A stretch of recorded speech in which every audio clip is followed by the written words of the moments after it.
Hey guys, tonight we're stepping softly across sun-baked tiles and ancient linen sheets into the strange, soothing world of ancient Egypt, where truth is sacred.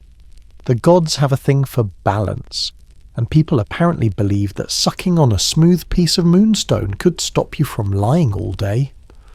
Picture it, you wake in a mud brick house tucked along the Nile just before dawn. The air is dry but heavy with the scent of baked clay and old papyrus. Your body aches slightly from sleeping on a woven mat stuffed with reeds, and somewhere beyond the shutters, a temple gong rumbles like a god clearing his throat. The first thing you reach for, not water, not your sandals, not even your dignity.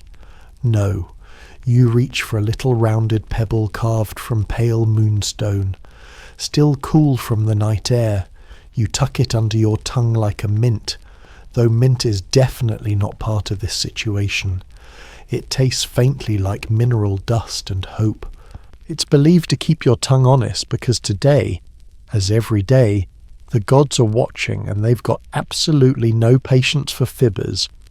You probably won't survive this if you're a compulsive liar, so before you get comfortable, take a moment to like the video and subscribe, but only if you genuinely enjoy what I do here. And I'd love to know where you're listening from. Drop your city and local time in the comments. Now, dim the lights, maybe turn on a fan for that soft background hum, and let's ease into tonight's journey together. You shift upright on your mat, still clutching the moonstone. Its surface has warmed slightly in your mouth. You don't swallow it, not unless you want a visit to the village healer with a long stick and very few manners.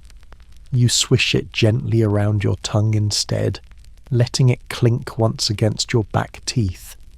The sound is oddly reassuring, like knocking on marble. Today, you will be truthful, or at least try not to lie in a way the gods will notice. The air is already hot despite the hour.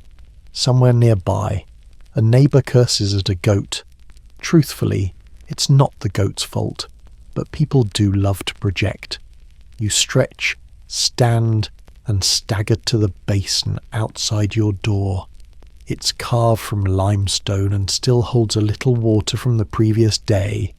Not clean, exactly, but cleaner than your thoughts. You scoop a handful to splash on your face and let out a small, involuntary whimper. It's freezing. Congratulations, you're awake. Next to the basin lies a bundle of chewed acacia twigs, toothbrushes, ancient style.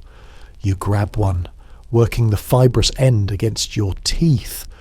It tastes like bitterness and bark and maybe some dried pigeon. The Egyptians were surprisingly concerned with dental hygiene. Archaeologists have found skulls with teeth worn almost flat thanks to bread full of sand and stone grit from stone-ground flour. So while you chew your twig, remember in ancient Egypt, eating bread was like biting into a whetstone. Good for your enamel if your goal was to erase it completely. You glance at your reflection in the surface of the basin. It's wobbly and distorted, but your eyes blink back at you. The moonstone glints briefly as you shift your tongue. You wonder how many other people are chewing stones at this very moment. Is the whole village clinking in sync? Is this what honesty sounds like? The idea behind it is simple, if not logical. The moon, according to myth, governs purity, reflection, truth, and emotional clarity. By holding a moonstone in your mouth upon waking, you absorb its divine energy at least. That's the rumour. It's supposed to anchor your spirit to the truth, sort of like a spiritual seatbelt, a silent promise no lies today, not even the fun ones. But here's a strange twist. Historians still argue whether moonstone was actually used for truth rituals, or if this was just a poetic later interpretation. Some believe the practice is real but misattributed. Others think it was symbolic, or limited to specific castes. And a few suggest it's all just a bedtime story that got wildly out of hand, exactly like this one.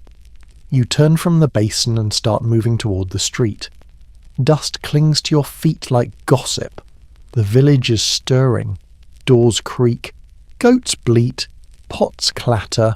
A man down the alley is already shouting about fish that have definitely not been caught today. You tuck your Moonstone into a linen pouch around your neck. It's important to keep it close. After all, what if you forget yourself, mid-conversation, and say your lentil stew was the best in the district? That's practically heresy. The truth is slippery here, wrapped in rituals and shadowed by divine judgment. The goddess Maat, the embodiment of truth, balance, and order, is not to be trifled with. She carries a feather, but not for tickling.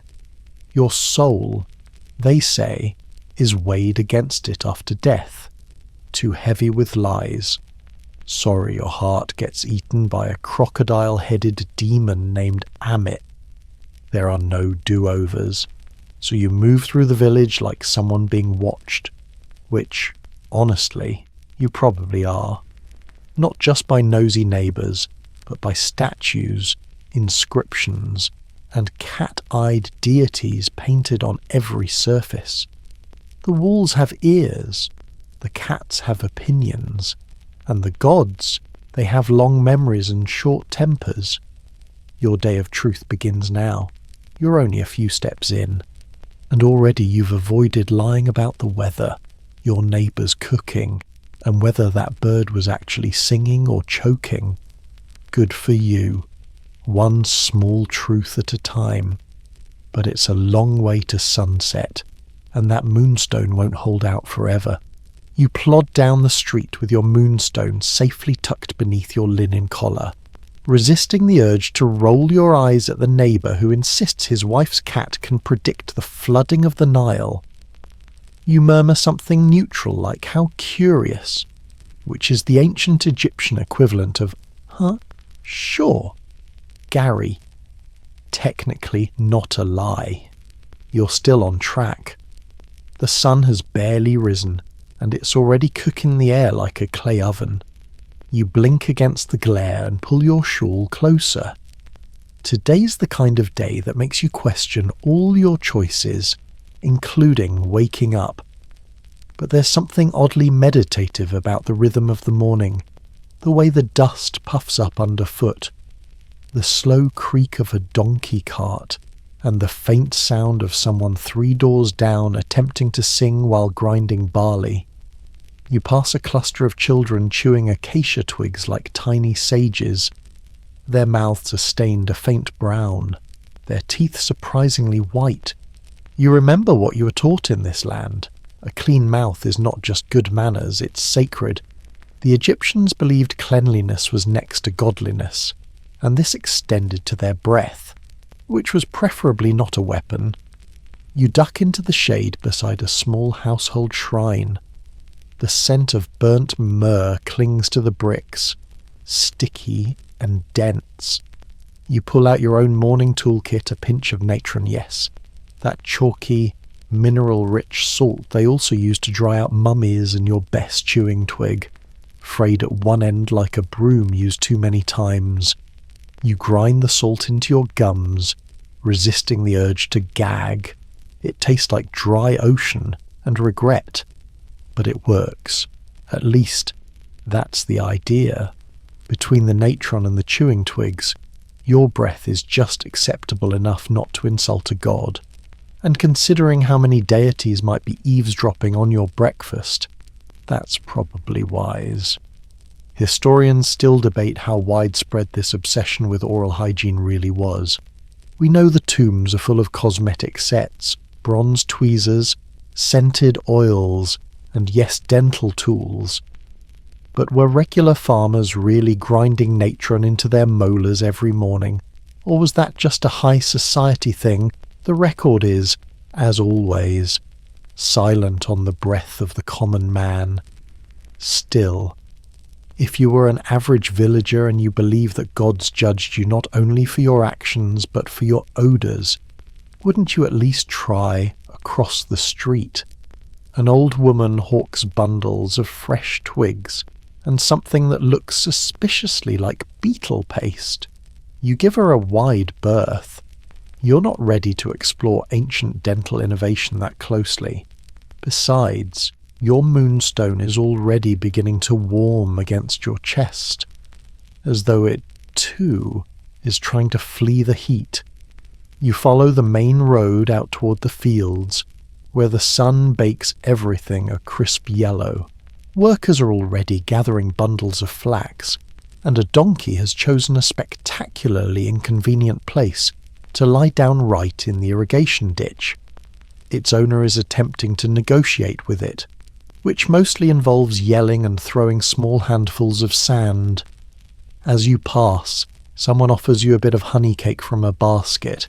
You smile and shake your head.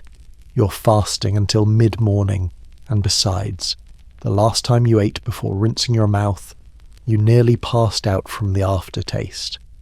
That's the problem with salt-based dental hygiene. It doesn't pair well with cake. A young man stumbles past you, clutching his mouth. His breath hits you like a minor sandstorm. No moonstone, clearly. He waves and tries to chat, but you can barely understand him between his wheezing and whatever curse he's muttering about last night's sour beer.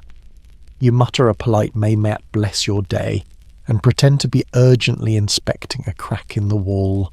You turn into a side alley lined with modest homes. Here, people greet each other with careful nods. Not too enthusiastic enthusiasm can be mistaken for deception. Better to be bland, honest, and mildly bored. An older man walks by, draped in linen so fine it shimmers. His mouth twitches slightly, and you can tell he's chewing something. Moonstone. Maybe. Or maybe he's just nibbling roasted chickpeas and thinking dark thoughts. Either way, you nod. He nods. It's a whole language of polite disinterest.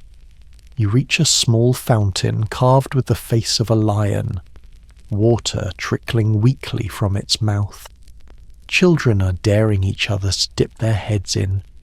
You crouch nearby to rinse your fingers, not your face unless you want to smell like algae and questionable decisions. You take this quiet moment to reflect. Why all the fuss about truth-telling?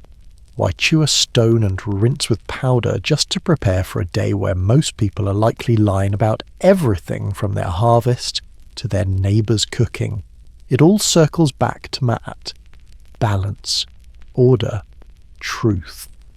The foundational trio of Egyptian life. The belief wasn't just that lies were bad, but that they unbalanced the entire cosmos. A single lie could ripple through your household, your village, your world. That's a lot of pressure for someone who just wants to say their barley cakes turned out fine when they didn't. So maybe, just maybe, holding Moonstone in your mouth each morning isn't foolish. Maybe it's a small rebellion against chaos. A tiny, sacred ritual that says I'll do my best not to mess everything up today.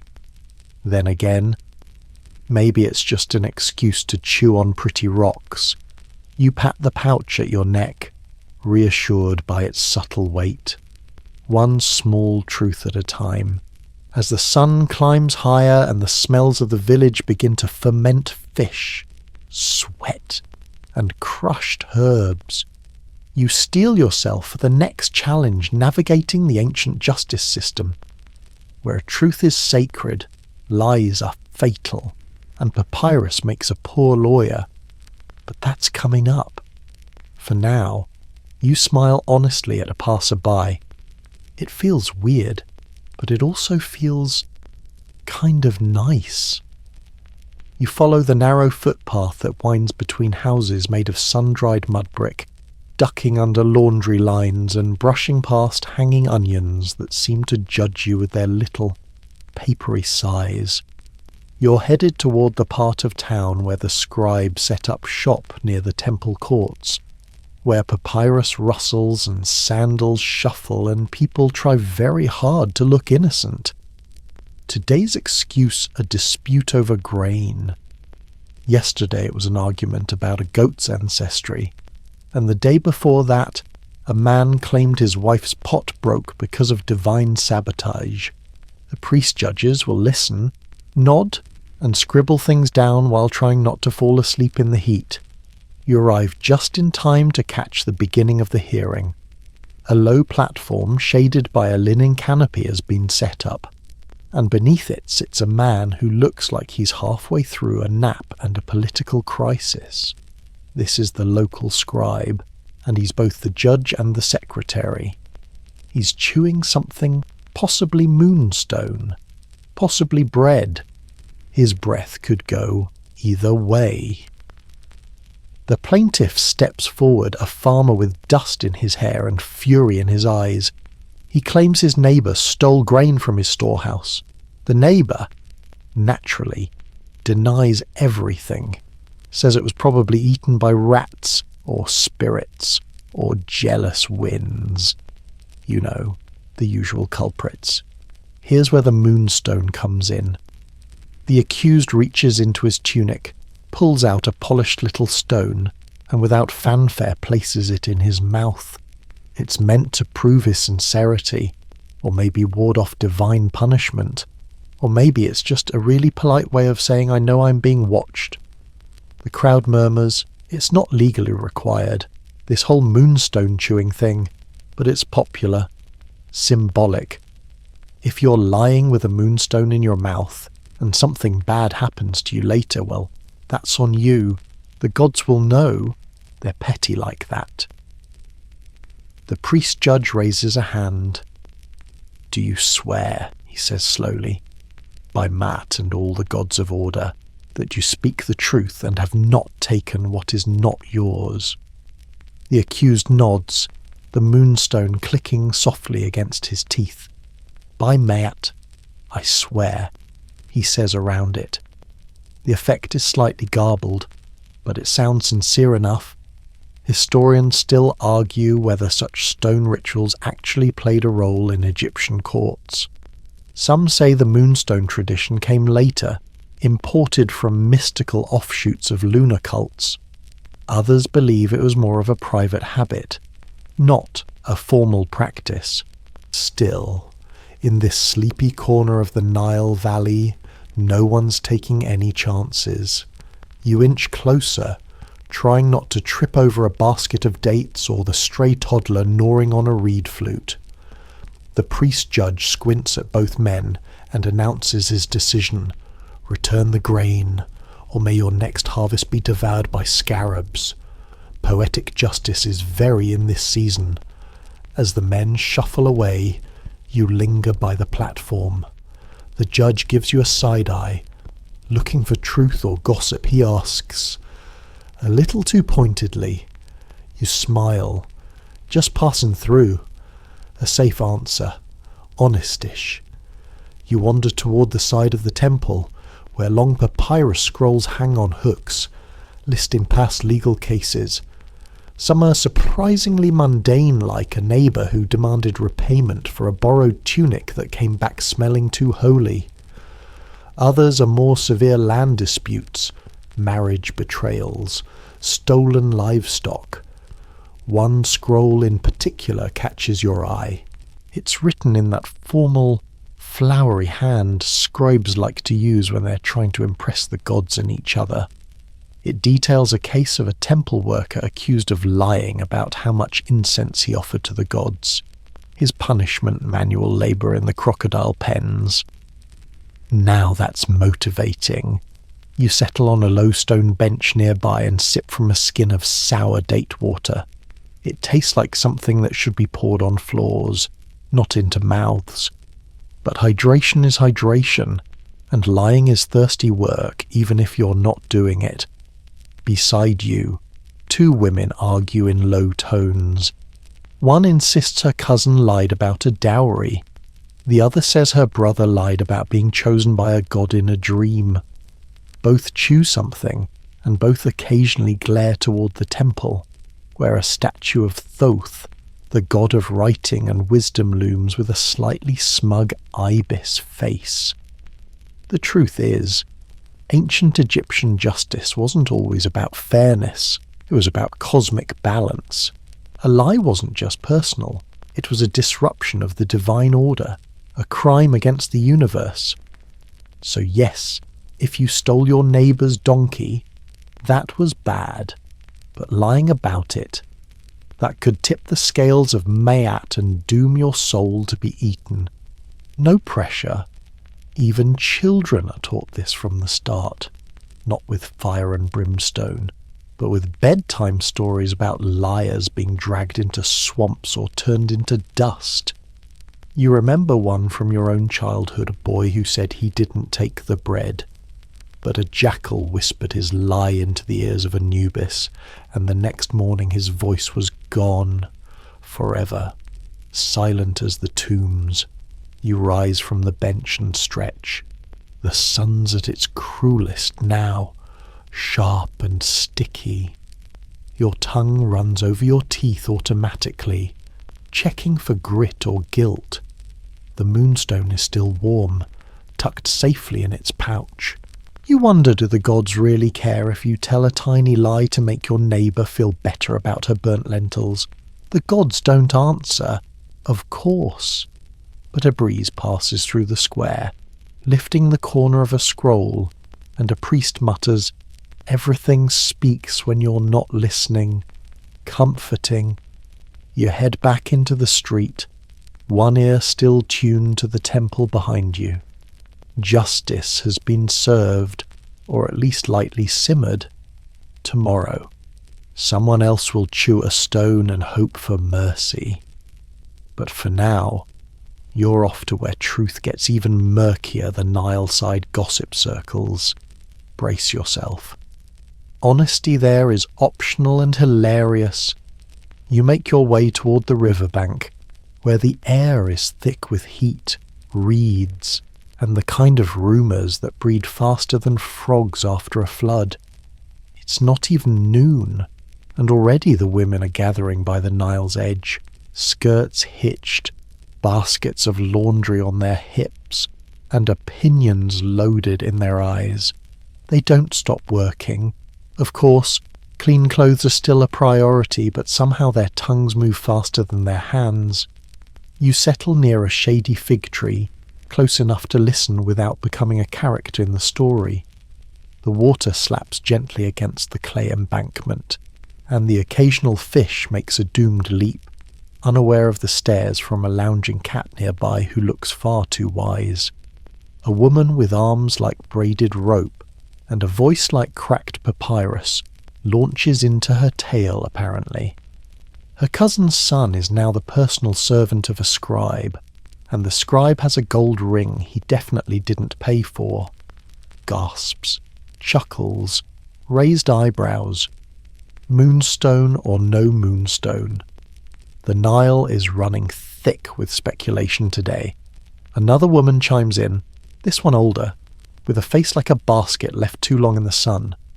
She leans in conspiratorially. "You know I saw him last market day."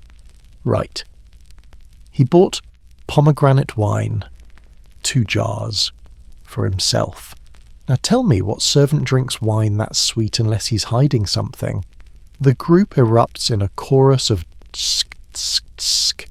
You feel the moonstone at your chest pulse with tension.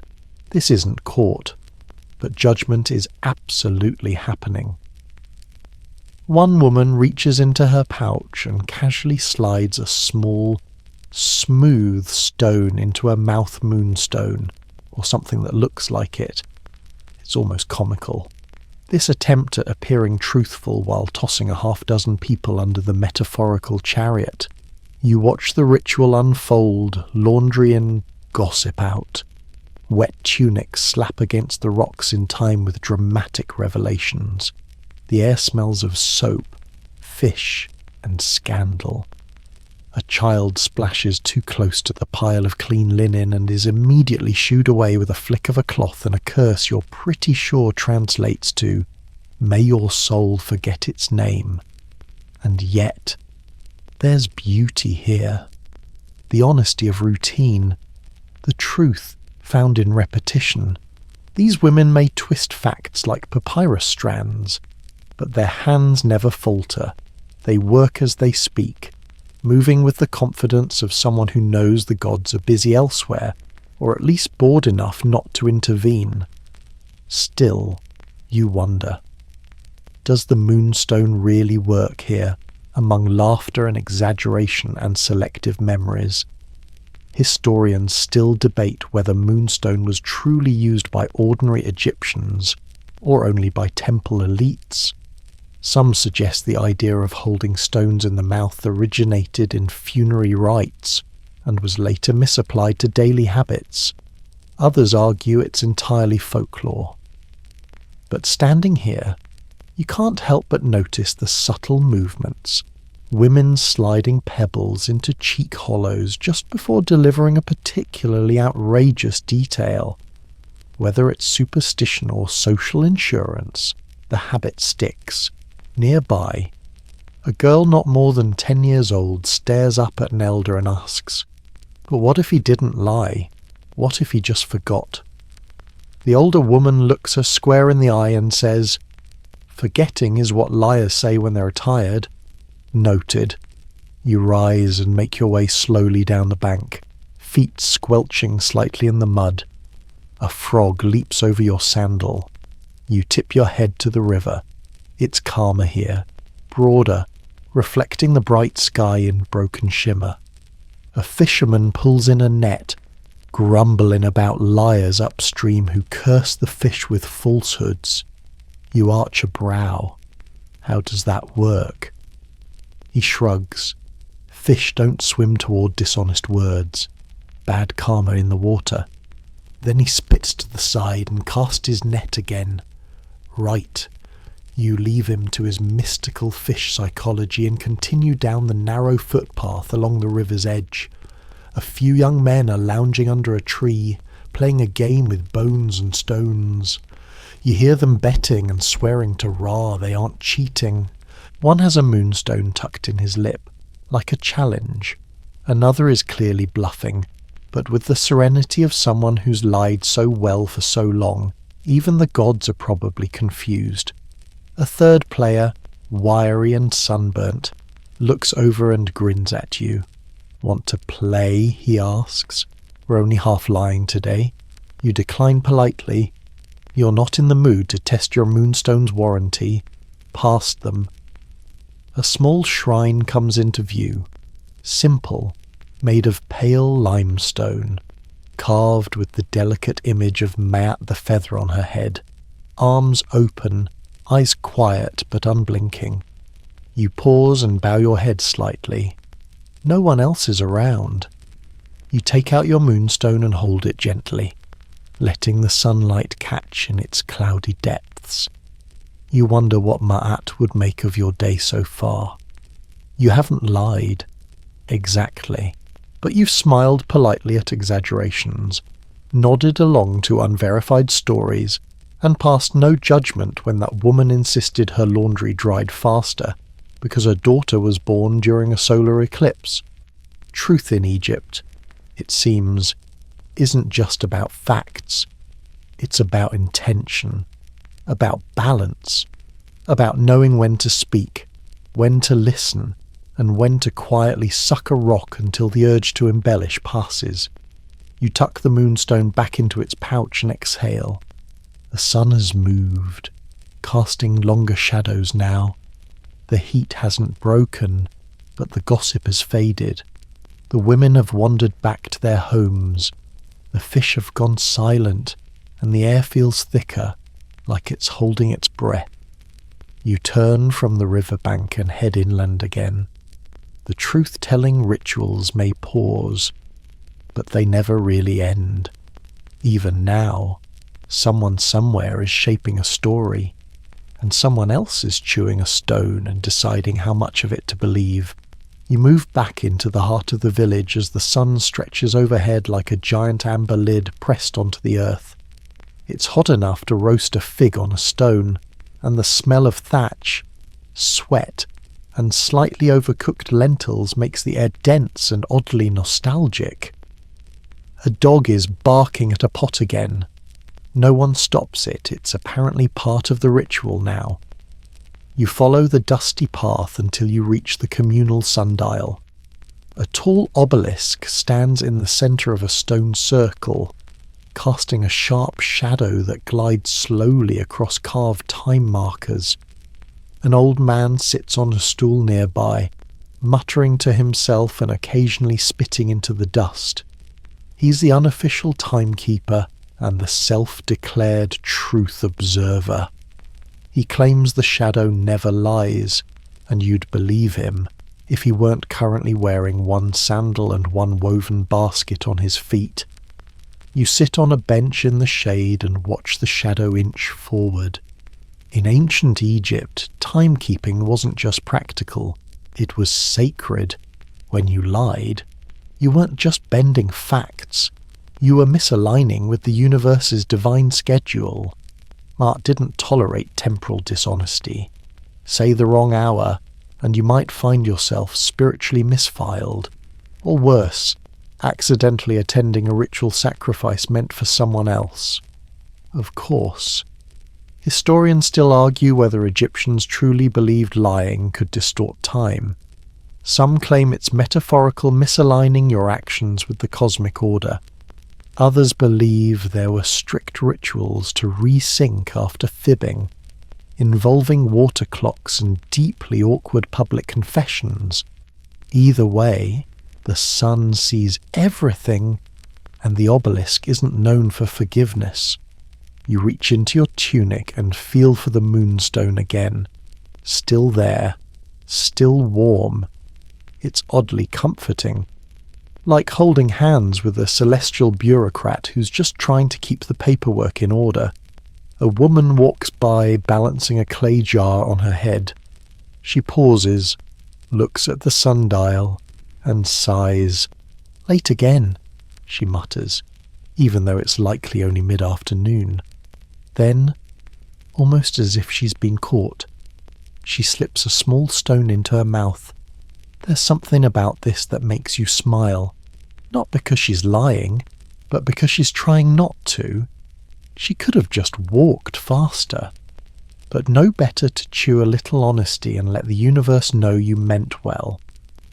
You walk a bit further and find a group of children huddled under the eaves of a nearby house, arguing passionately about a game of knucklebones.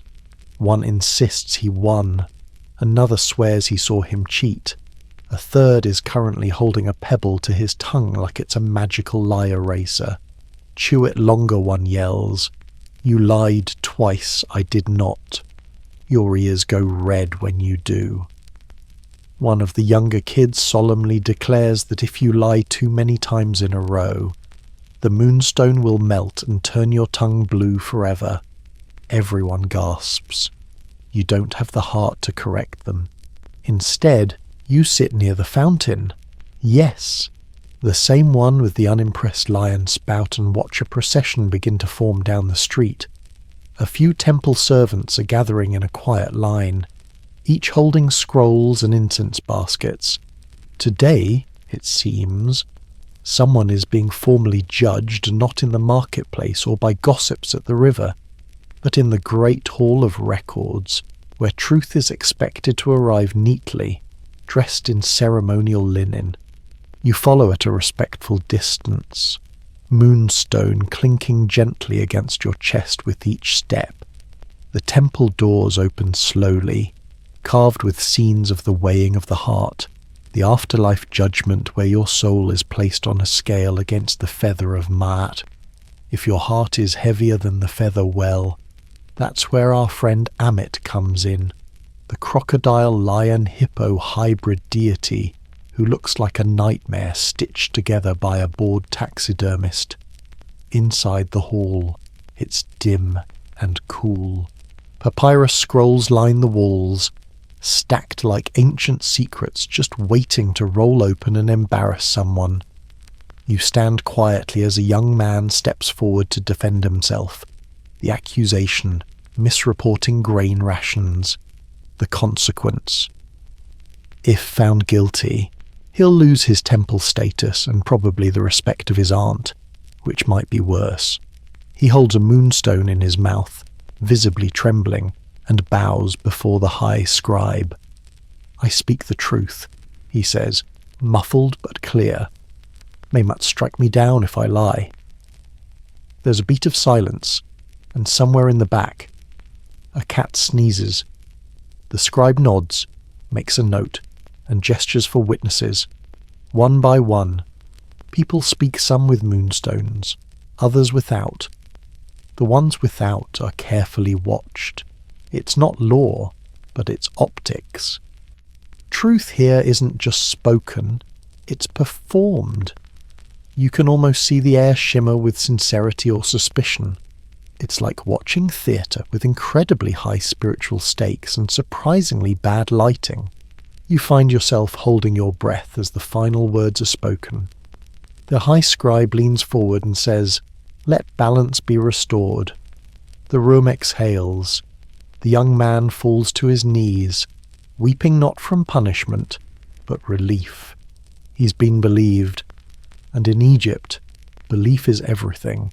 You step outside into the blinding heat again, the sun slicing across the ground like a golden whip. Somewhere nearby, a temple bell rings twice. Time marches forward.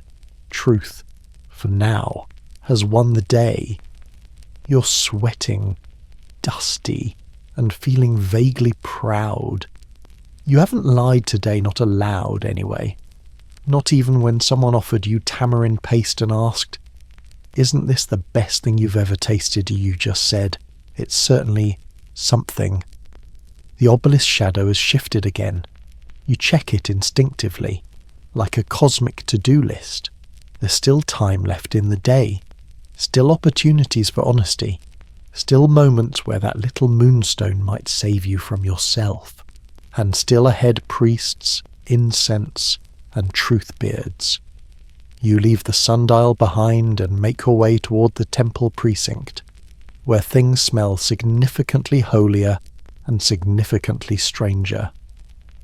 The scent of myrrh and Kaifi incense clings to the air like a devoted fan, mingling with the unmistakable funk of sweat trapped under ceremonial linen. This is where the priests live, and where truth takes on a different kind of polish. Less street corner honesty, more divine performance art. The temple looms ahead, limestone walls white against the blazing sun, etched with scenes of gods whispering order into the chaos of the world. You pass under a painted lintel showing Thoth, the ibis-headed god of writing, holding a reed pen and glaring at a mortal who's clearly just told a whopper of a fib. You try not to take it personally. Inside, the air changes.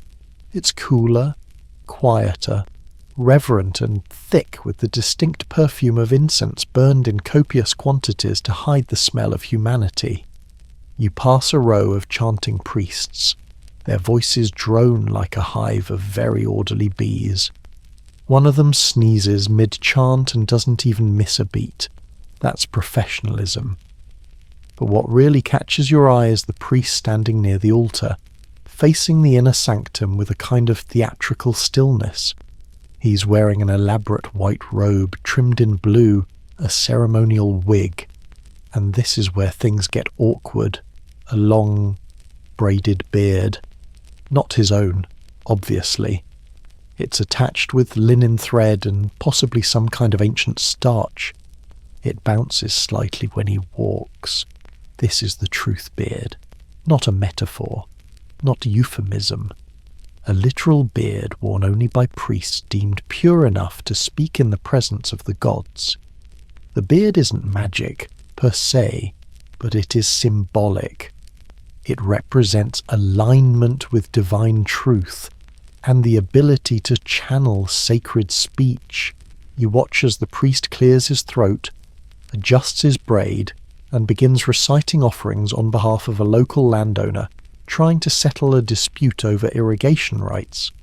Because even divine speech, it turns out, involves a lot of bureaucratic water arguments. Historians still argue whether the beard's significance was religious, symbolic, or just a fashion statement that spiraled out of control. Some say the braided beard evolved from depictions of Osiris, the god of the afterlife. Others believe it was a borrowed tradition from the royal court. Either way, in this echoing chamber of incense and marble, the beard wobbles with conviction, and that's what matters. Behind the priest, another figure emerges, this one holding a pot of something thick, brown, and suspiciously aromatic. Incense paste, perhaps, or ancient toothpaste. It's hard to tell. He begins to smear it on the coals, and the scent spirals into something that makes your eyes water and your regrets surface. The priest continues, "Let no lie enter this house. Let the tongue be as clean as the Nile after rain. Let truth wrap itself round every word, and let the gods bear witness." You shift slightly, aware of your moonstone once again. It feels heavier here, like it knows it's being tested.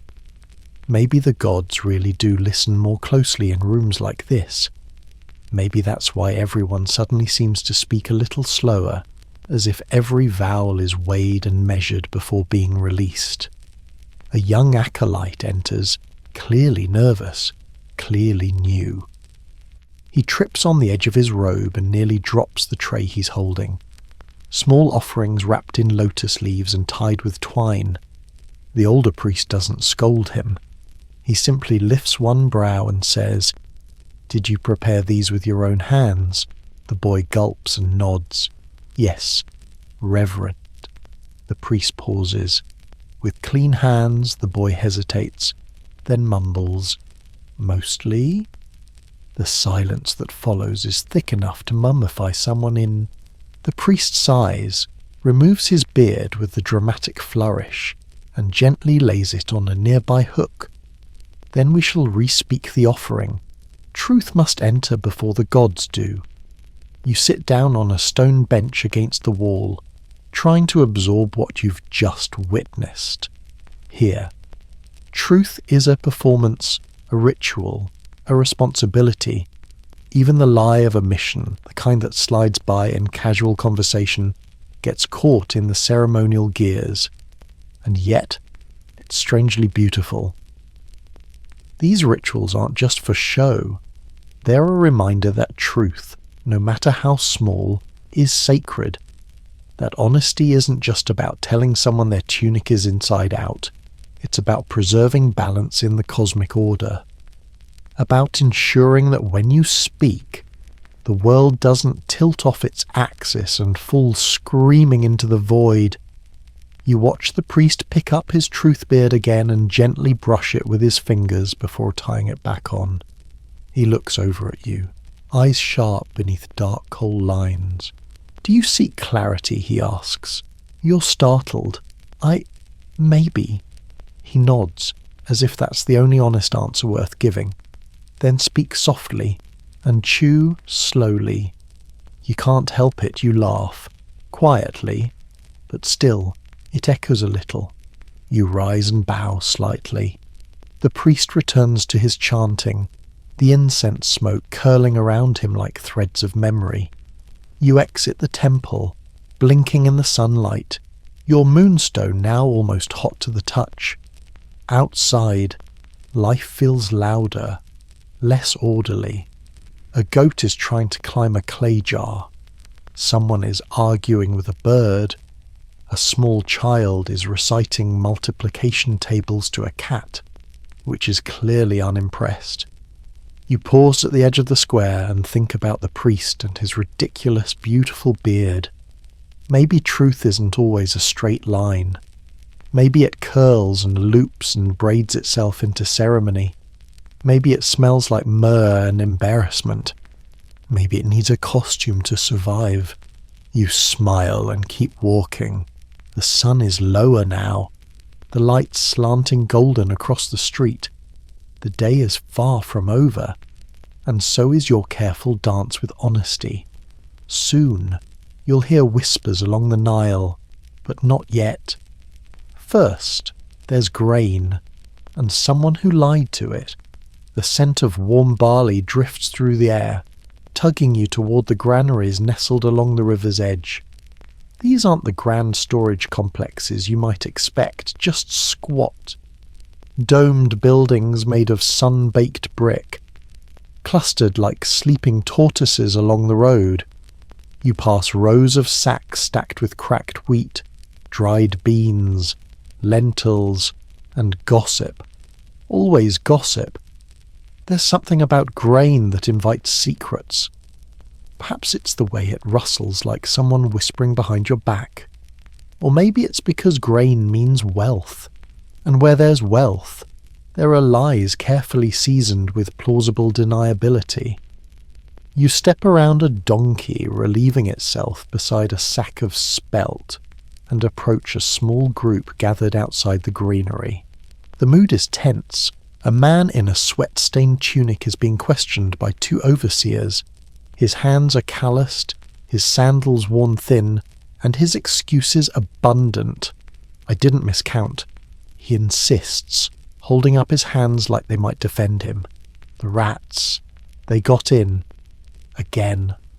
The overseers exchange a look. One pulls out a tally stick and gestures toward the entry log. You wrote that every bag was sealed with clay and blessed. Was that a lie? No, I think we blessed them. I remember the priest. He sneezed. It was memorable. The second overseer steps forward, and this is when it gets awkward. Reaches into a pouch and produces a pale, round moonstone. He doesn't say anything, just holds it out. The man hesitates, then slowly takes it and places it on his tongue. His jaw shifts as he chews gently, like someone weighing the gravity of every vowel. I speak truth, he says, slightly muffled. Mostly. The overseers nod, not in agreement, but in resignation. We'll check the sacks. One says, if we find weevils, you'll report it yourself, under oath.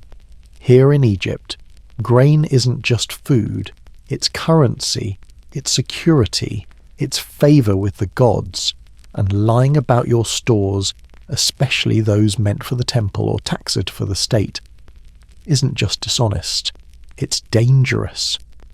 There are stories. So many stories about men who lied about their harvests and woke to find their fields cursed. No crops, no rain, just silence, and a single ibis feather fluttering from the sky. The implication Mayat was not amused. Historians still argue whether this divine punishment was actual belief or bureaucratic enforcement disguised in poetic drama. Some scholars think these tales were spread by tax officials to keep farmers compliant. Others believe that priests truly conducted rituals to call down misfortune on deceitful landowners. Either way, you wouldn't want to test it, especially with Amit's digestive system lingering in the background of every fable. A young boy rushes past you holding a small bag of emmer wheat. He nearly stumbles but catches himself, then looks back and shouts, "Mum says don't touch the grain in the third bin. It's got lying worms." You blink. Lying worms. He shrugs. They only eat the grain of dishonest people. The logic is creative, but oddly compelling. You step into the granary to escape the heat, welcomed by the cool, earthy scent of stored grain and ancient wood. Inside, a few workers are scooping lentils from large clay jars into smaller baskets, whispering quietly. You catch fragments of conversation.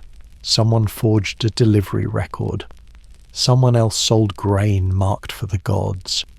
One woman murmurs, They say the gods can hear through the barley husks, that if you lie near them, the husks turn bitter.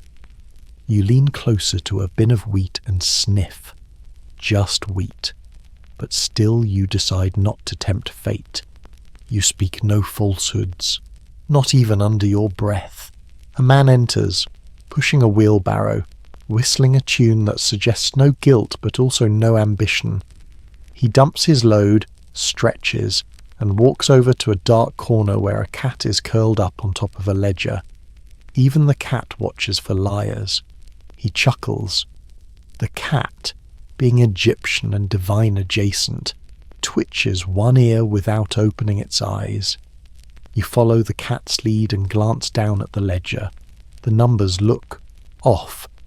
One entry repeats twice, with a different count. 36 sacks becomes 42 sacks 3 lines later. You don't say anything, but the moonstone in your pouch shifts slightly, as if nudging you to speak up. You ignore it. For now. Outside, the wind picks up. Dust swirls in tiny devotions across the ground. A woman is telling her neighbour that her barley turned sour last month because her husband lied about being allergic to onions. The gods know, she adds grimly. The stew curdled. That's how I knew. You decide it's time to move on. As you walk, a scribe passes you carrying a basket of scrolls and chewing on something rounded. You don't ask. He nods at you, and you nod back. Mutual respect among the stone-mouthed truth-seekers. You leave the granary district behind, brushing chaff from your robe and watching the last rays of sunlight glance off the clay rooftops. The smell of fire-roasted fish wafts from someone's hearth, mixing with crushed coriander and the faintest tang of salt. Evening is near, but there's still time for one more lie or one more truth, and the moonstone at your neck reminds you gently that both come with consequences. You follow the scent of dinner into the artisan quarter. There's a rumour about a love letter, and something about poetry that bends the truth just enough to sound like honesty. And that's where you're heading next. Where lies where perfume, and moonstones can't save you from a well-placed compliment. The artisan quarter hums with soft hammering, and the rhythmic squeak of sandals on packed earth. Here, walls bloom with ochre, indigo, and dreams. Potters shape vases while gossip shapes reputations. And somewhere, behind a blue and gold curtain, someone is writing a love letter that could go very, very wrong. You follow the scent of ground myrrh and heated ink until you reach a small, sunken courtyard where papyrus is drying on strings. A young man with ink-stained fingers and a suspiciously perfect jawline sits cross-legged, a stylus poised like it's about to propose marriage. He doesn't notice you right away. He's murmuring aloud as he writes. Your eyes are like the Nile at twilight. No, your voice is softer than the feathers of a nesting ibis. Yes, better. He's composing love, or at least the ancient Egyptian version of a pickup line, which involves a lot of birds, rivers, and metaphors that sound suspiciously like religious doctrine. He finally looks up, blinking as if surfacing from deep water. Ah, hello. Do you know anything about romantic truth? You raise an eyebrow. In theory. He groans. I think I've accidentally lied. Again. 3 times. In one line. He gestures toward the scroll beside him. You read, My hands have never touched another, save the sacred walls of the temple, and the back of my mother's chair. You blink. That's specific. He grins sheepishly. I dated a baker. Once. Briefly. But her bread was awful, and she lied about using cinnamon. So I left. You nod solemnly. Bread-based betrayal is no small matter. The artisan sighs and pulls a small moonstone from a pouch on his belt. I chew it when I write. Helps me stay honest, or at least avoid the really big lies. He pops it in, shifts it to the side of his cheek, and resumes scribbling. They say if you tell a lie in a love letter, the ink will smudge, or the gods will make your hair fall out. Depends who you ask. Historians still debate whether Moonstone actually featured in romantic rituals, or was merely part of broader truth symbolism. Some believe lovers exchanged stones as tokens of honesty. Others think it was just oral superstition, not widely practiced. Still, here in this shaded courtyard, a man's entire emotional reputation rests on one translucent pebble and a shaky metaphor involving lotus blossoms. You leave him to his agonizing honesty and wander deeper into the artisan lanes, where stone carvers whisper about secret commissions and jewelers pretend they've never used river glass instead of true lapis lazuli. Everyone here is selling something: talent, sincerity, or the illusion of both. A woman sits outside a dye shop, pounding crushed pomegranate skins with a rhythmic thump. You greet her politely. She nods and says, "Careful what you ask for in this street. People lie prettier here." Then she spits into a bowl and returns to her work. You pass a perfumer who's concocting a scent she swears mimics the breath of Hathor. You don't have the heart to tell her it smells like fermented honey and regret. She offers you a sniff anyway. You smile and say, "It's unlike anything I've known." Not quite a lie. Just artful sidestepping. A boy with ink on his face runs past you, clutching a folded papyrus. Behind him, a girl shouts, "You promised that was a poem for me." The boy doesn't stop running, and you swear you hear the faint clack of Moonstone bouncing against his teeth as he vanishes down the lane. You step into a shop filled with figurines gods, cats, lovers entwined in tasteful stonework. The sculptor looks up and says, "You're not here to lie about your budget. Are you? Would it help if I said I wasn't?" "No." She deadpans. "But I appreciate the performance." She points to a statue of Maat, delicately balanced, her feather etched in impossible detail. "That one took me 3 days." You can't lie to her, not even with your eyes. You nod. You believe her. You lean against a cool wall near the centre of the lane, watching as artisans navigate the blur between exaggeration and inspiration. Love letters, painted scenes, jewellery inlay, all of it requires a bit of poetic license. But at what point does that shift from artistry to dishonesty? You finger the moonstone at your neck. It feels inert here, like it knows this isn't a place for stark truth. It's a place for softened edges and stylized feelings, for telling someone their perfume makes you weep, even if it makes your sinuses rebel.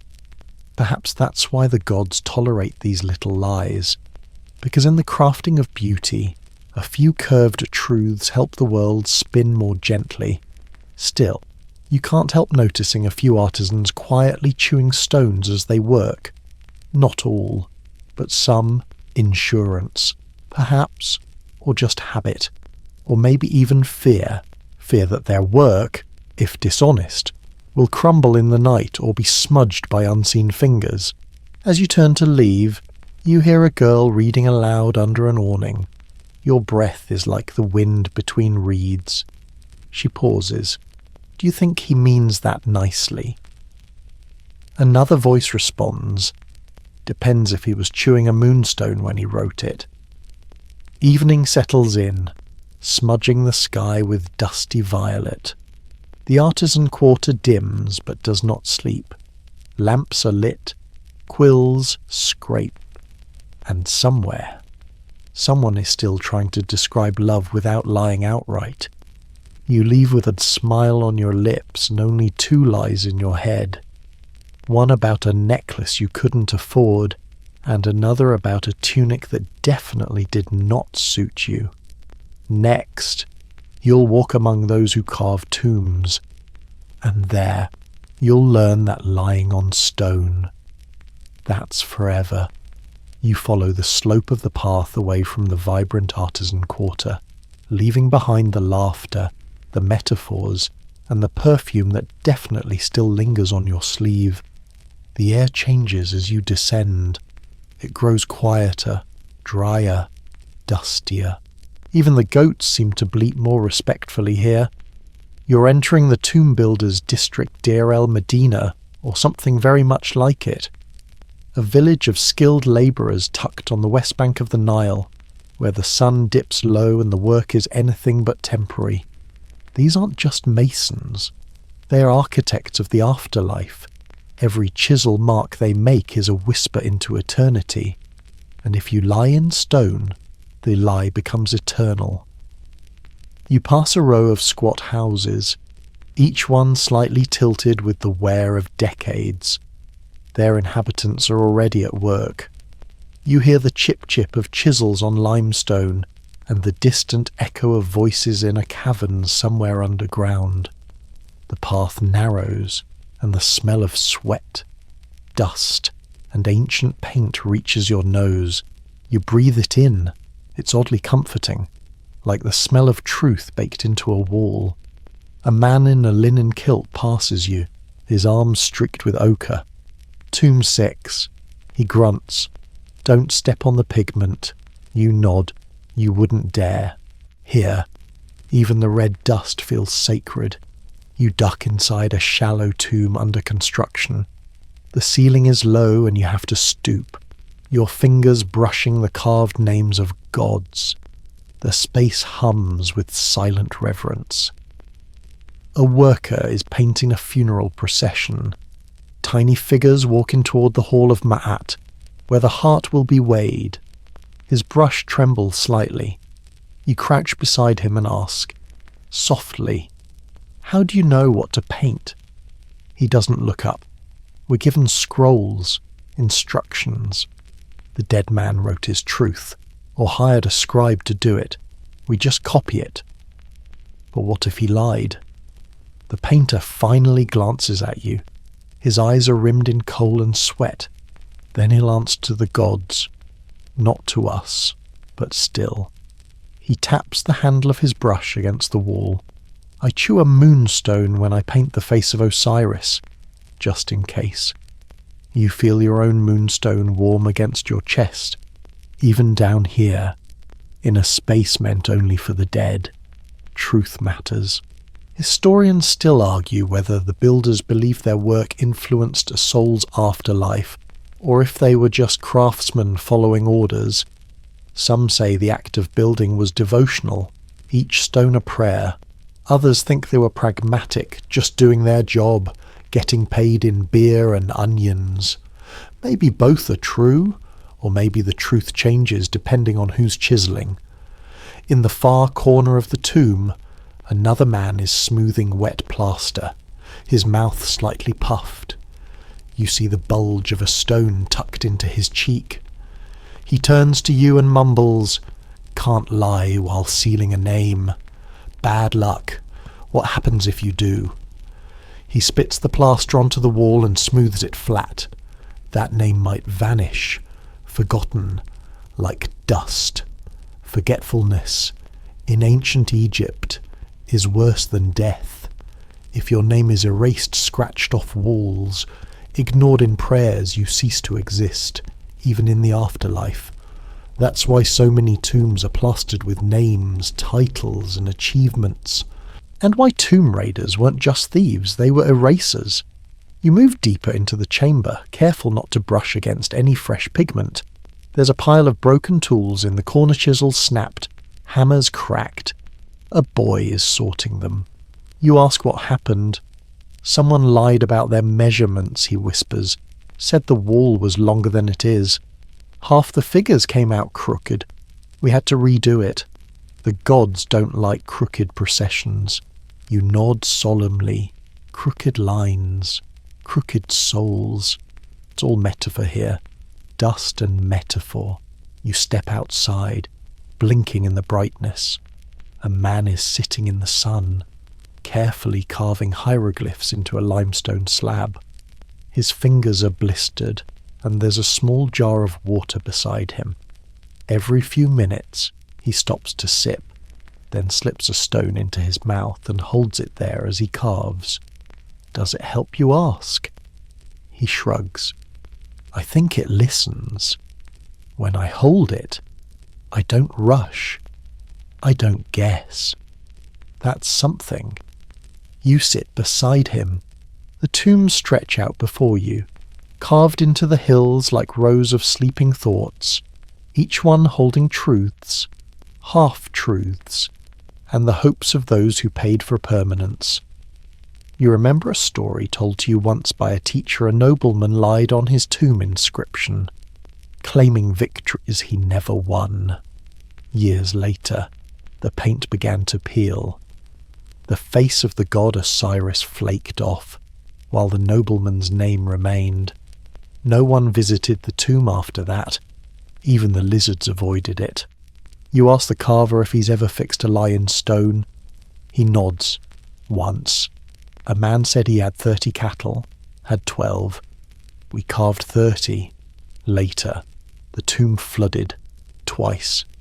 Never happened before. Coincidence? Maybe. Or maybe the Moonstone gods keep better records than we think. As the sun begins to fall behind the hills, casting long shadows across the tomb entrances, you stand. The carver salutes you with his chisel, and you nod in return. Behind you, stone remembers. Ahead, a fishmonger prepares to forget everything. You leave the tombs behind, their cool silence replaced by the sticky noise of the open market. The smell hits first sweat, onions, dried fish, something faintly floral and definitely accidental. It's a scent that could knock over a falcon, but the locals breathe it in like morning dew. Here, honesty gets slippery. You're in the domain of fishmongers now. The stalls are a riot of texture reeds woven into baskets, clay jars stacked haphazardly, linen tarps fluttering like flags of barely controlled chaos. A man is hawking honey-drenched pastries beside someone selling sandals that look alarmingly similar to the ones you lost last week. You step carefully, dodging puddles of melted ice, squashed figs, and the occasional goose with a bad attitude. And then you hear her. I swear on Hather's hair, this fish was caught this morning. The voice is sharp, warm, and so obviously rehearsed it could be hieroglyphic theatre. You edge closer. There she is, the fishmonger, middle-aged, eyes like a crocodile in a good mood, and hands that have scaled more tilapia than the Nile has papyrus. Her stall is stacked with glistening fish, some wide-eyed and fresh, some less so.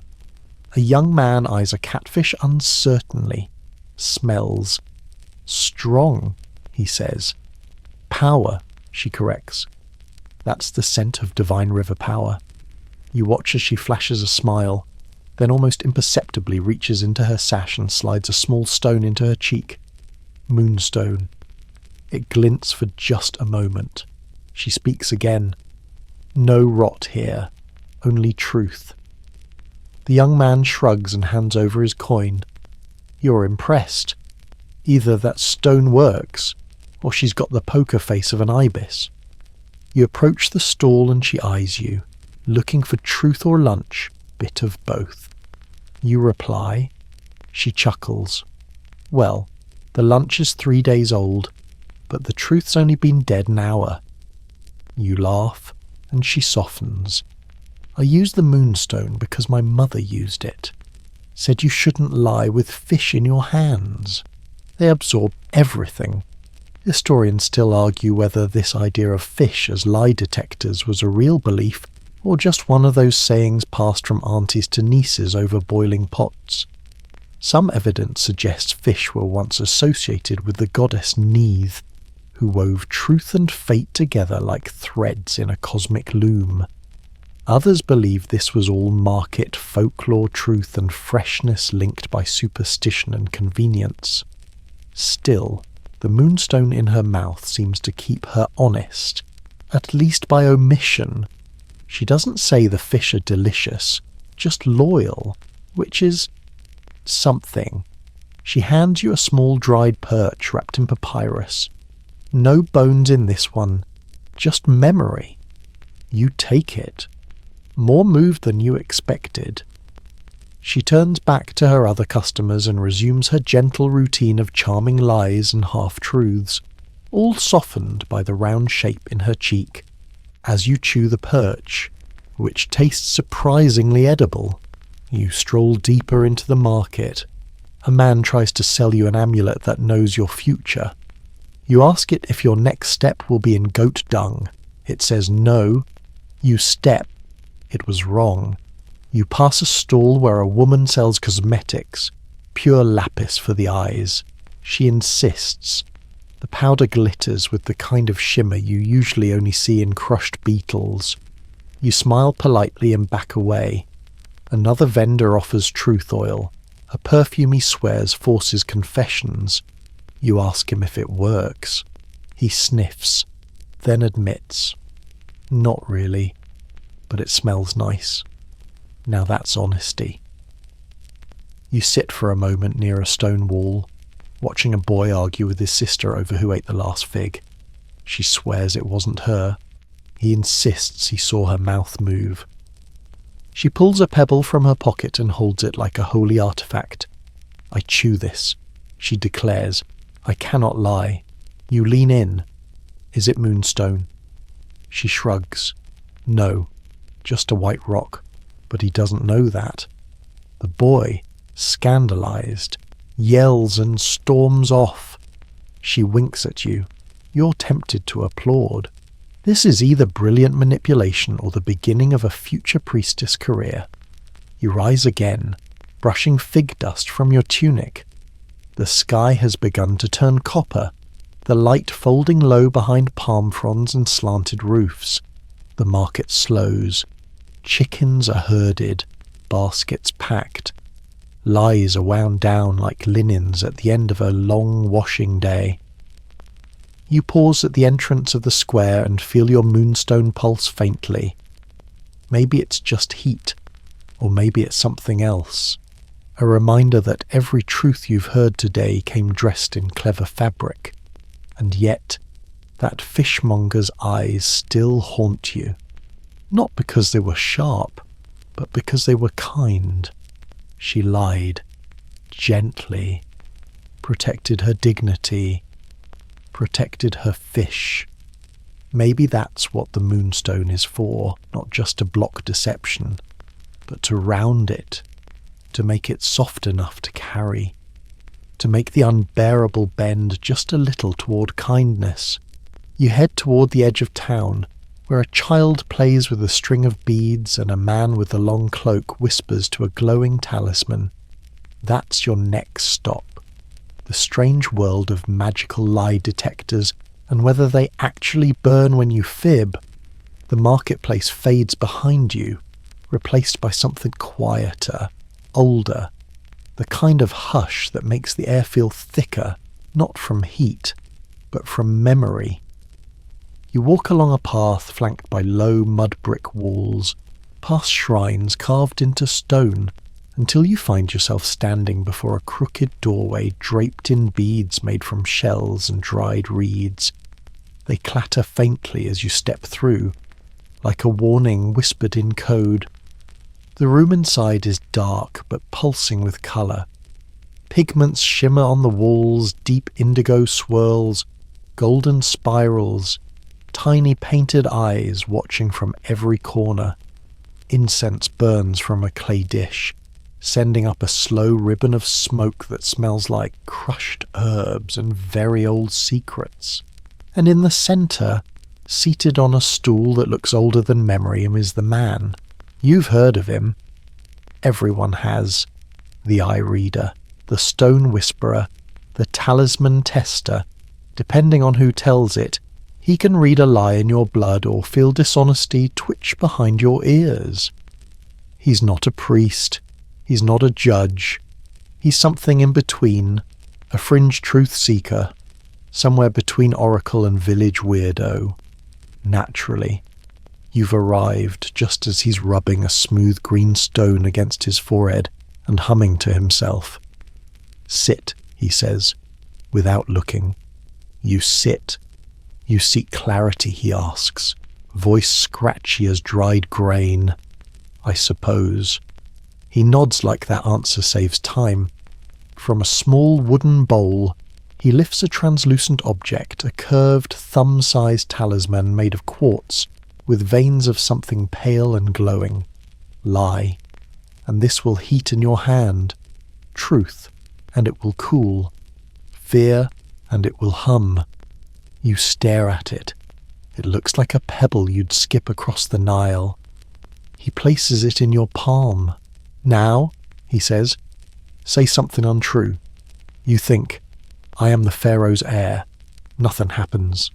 Say it again, he says. Mean it. You try. I am the Pharaoh's heir. The talisman warms just slightly, like a pebble basking in the sun. You blink. Did you do that? He shrugs. No more than a mirror chooses your reflection. Right. Historians still debate the function and credibility of such talismans. Some claim they were legitimate tools, either mystical or psychosomatic. Others think they were props used by early healers or magicians to coax confessions or enforce social behaviour. And a few argue it was all theatre, a spiritual placebo dressed in quartz and performance. Whatever the truth, sitting here with the object heating faintly in your palm, you're suddenly aware of how sweaty your fingers are. The man leans forward, breath faintly herbal. Truth is heavier when you're watched, he whispers. He places another object into your free hand, a small obsidian disc etched with faint, spiraling script. This, he says, is the listener. It records the truth around it. Whisper to it.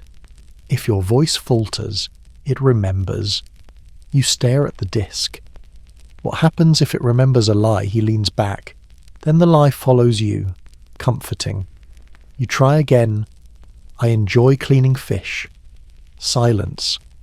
I once spoke directly to Ra. The obsidian tilts in your hand. Nothing happens, but you feel watched. You shift in your seat. This man, this strange, smoky room has unsettled something in you. Not just the fear of lying, but the strange realization that so much of your life is layered in soft exaggerations and gentle misdirections. When was the last time you were truly honest, unedited, and unadorned? He sees your hesitation. Truth is not perfection, he says gently. It's a willingness to stand still. You lower both stones into the bowl and look up. Do these work for everyone? He smiles. No, but they work for the willing. You stand slowly, legs stiff from sitting cross-legged for too long. The incense has burned down to a nub, and the room feels warmer than it should. Before you leave, he reaches into a pouch and hands you something. Yes, another moonstone, but this one's darker, streaked with grey. This one is for speaking the truth you're afraid of, he murmurs. You nod, unsure if you should say thank you or just bow. You do both. He doesn't stop you. Back outside, the sky is washed in rose and violet. You walk along the narrow path, moonstone in hand, breathing in the cooler evening air and feeling strangely lighter. The village is winding down. Lamps flicker in windows. Children chase each other with palm fronds. A woman is singing something haunting and slow, a song about truth buried in reeds. You pass a man writing in the dust with a stick. He looks up and says, "If you lie with your feet, The gods still count the steps. You nod. That one you've heard before. It doesn't make sense, but it feels true. As you walk, you find yourself thinking not just about lies, but about the layers between truth and story, about how even honesty has flavour, accent, context. Is a truth told in fear, still truth is a lie told in kindness, still wrong. Your moonstone says nothing, but it sits in your palm with the quiet weight of understanding.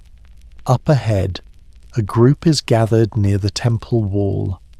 There's been a proclamation from the palace, apparently a royal decree, and you're about to find out just how much truth is baked into official words. The crowd near the temple wall shifts and rustles like dry papyrus in the wind.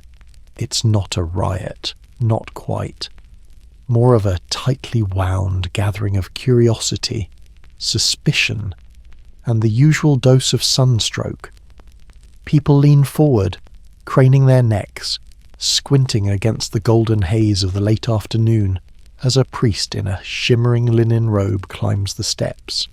He carries a scroll long, stiff, and bound with a red wax seal. That's how you know it's from the palace. The colour of high drama. You edge closer. The man unrolls the decree with a deliberate snap. Silence blooms. A few children hiss at each other to stop breathing so loudly. And then he begins to read, his voice rising clear and measured across the courtyard. By the will of his majesty, dazzling son of Ra, keeper of Upper and Lower Egypt, commander of floods and harvests, may his name be written forever in gold. You've heard this formula before. It's the royal throat clearing before the actual message. You shift your weight. Someone behind you sighs. It is declared that land near the southern canal shall henceforth be under royal stewardship. All prior ownership is hereby dissolved. A murmur runs through the crowd like a swallowed gasp. One man stumbles slightly. Another woman grips the edge of her shawl. Land seizure. Dressed in metaphor and sealed in wax, the priest continues. In exchange, all affected shall receive compensation in the form of temple rations. To be distributed, he hesitates, as determined appropriate. Now the murmuring grows teeth. How much is appropriate, someone hisses. They'll hand out old lentils and call it tribute. You glance around. Faces flicker with tension. And then, just to your left, a young man steps forward, his voice shaking but firm. This decree, he says, was not issued by the king himself. I've seen his signature. This one is different. The priest stiffens. You question the will of the pharaoh. I question the will of the man who wrote this scroll. The young man replies. All eyes shift to the scribe sitting beside the steps, trying very hard to vanish into his scroll work. His mouth twitches, his jaw moves faintly. He's chewing, not bread. Moonstone. Ah. You watch him swallow hard, then blink rapidly. I transcribed what was dictated to me. He mumbles, by whom someone calls out. The priest raises his hand. This is not a trial. Then why does he look like he's about to faint? The young man counters. The scribe reaches into his robe and produces the stone, still slick with saliva. It's the same one I've used all week. I've told no lies. But there's doubt in his eyes. Everyone sees it. Even the Moonstone. Probably. Historians still debate how often royal scribes altered or softened decrees. Some claim they were mere tools of the state, incapable of deviating from the script. Others suggest they wielded quiet power, adding a word here, omitting a clause there, shaping the fate of thousands with a flick of ink. Either way, this scribe is sweating enough to water the steps. The priest, seeing the mood shift, gently rolls up the scroll. "The decree stands," he says. "But if anyone believes they have been unfairly displaced, they may petition the temple court." The crowd disperses slowly, like startled fish. You stay behind, watching the scribe gather his things, his moonstone still clutched in his palm like a prayer. You approach him quietly. "Does it burn when you lie?" He glances at you. "No," he says, but it doesn't cool either. You leave him to his thoughts and walk back toward the alleyways, the decree echoing faintly behind you. Later, as twilight rolls over the village, you find yourself by a fountain where two old women are arguing about the announcement. "One time," says the taller one, "a royal decree claimed my son owed 5 jars of oil. I had only 3. I wrote to the gods. Next morning, 2 jars appeared on my doorstep. The other scoffs. That was your neighbour's son, sneaking them over. Same difference. The gods work through boys with guilty consciences. They both cackle, and you smile despite the weight of the day. You sit near them, untying your pouch and fingering your own moonstone. It's warm now, smooth with the touch of hours. You hold it to your lips. "I don't know what's true anymore," you whisper.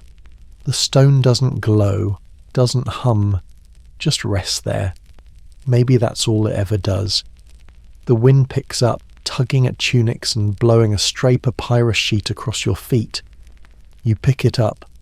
It's blank, waiting. You look out at the darkening village. Truth, it seems, wears many robes, sometimes royal, sometimes stolen, and sometimes stitched quietly by the trembling hands of a scribe who thought no one would notice the curve of his letters. The night is near, the lamps are lit, and soon the people will sleep, wondering if their homes are still theirs, or if the ink has quietly changed everything, and tomorrow brings rituals, nosebleeds, and lies that leak through skin. The night comes down like a soft palm pressed to your forehead, comforting, but to the weight of things unsaid. You sleep lightly, the moonstone cool against your chest, as if even in dreams it needs to monitor your integrity. And then, with the sun barely nudging over the horizon, a horn blows in the distance. You rise, stretch, grimace. Another trial day, but not the kind with scrolls and scribes.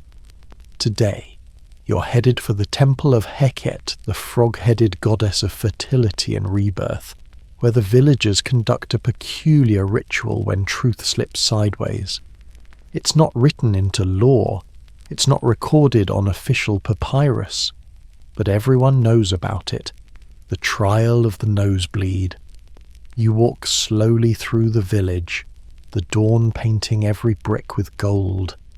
The alleyways are unusually quiet this morning. It seems everyone is either still sleeping off their doubts from the royal decree or waiting at the temple square, whispering. You arrive to find a small crowd already gathered. In the centre stands a man. You recognize him vaguely. A grain counter. Mild face. A little too eager with compliments. He shifts nervously from foot to foot, eyes darting. Across from him is the priestess of Heket, tall and stern, with an elegance that could bend iron. She steps forward, holding a narrow reed in one hand and what appears to be a pouch of fine red sand in the other. The villagers part to let you closer. Someone leans in and mutters. He claimed he never touched the harvest jars. But the seals were broken, and his dog was licking grain off his toes. You blink.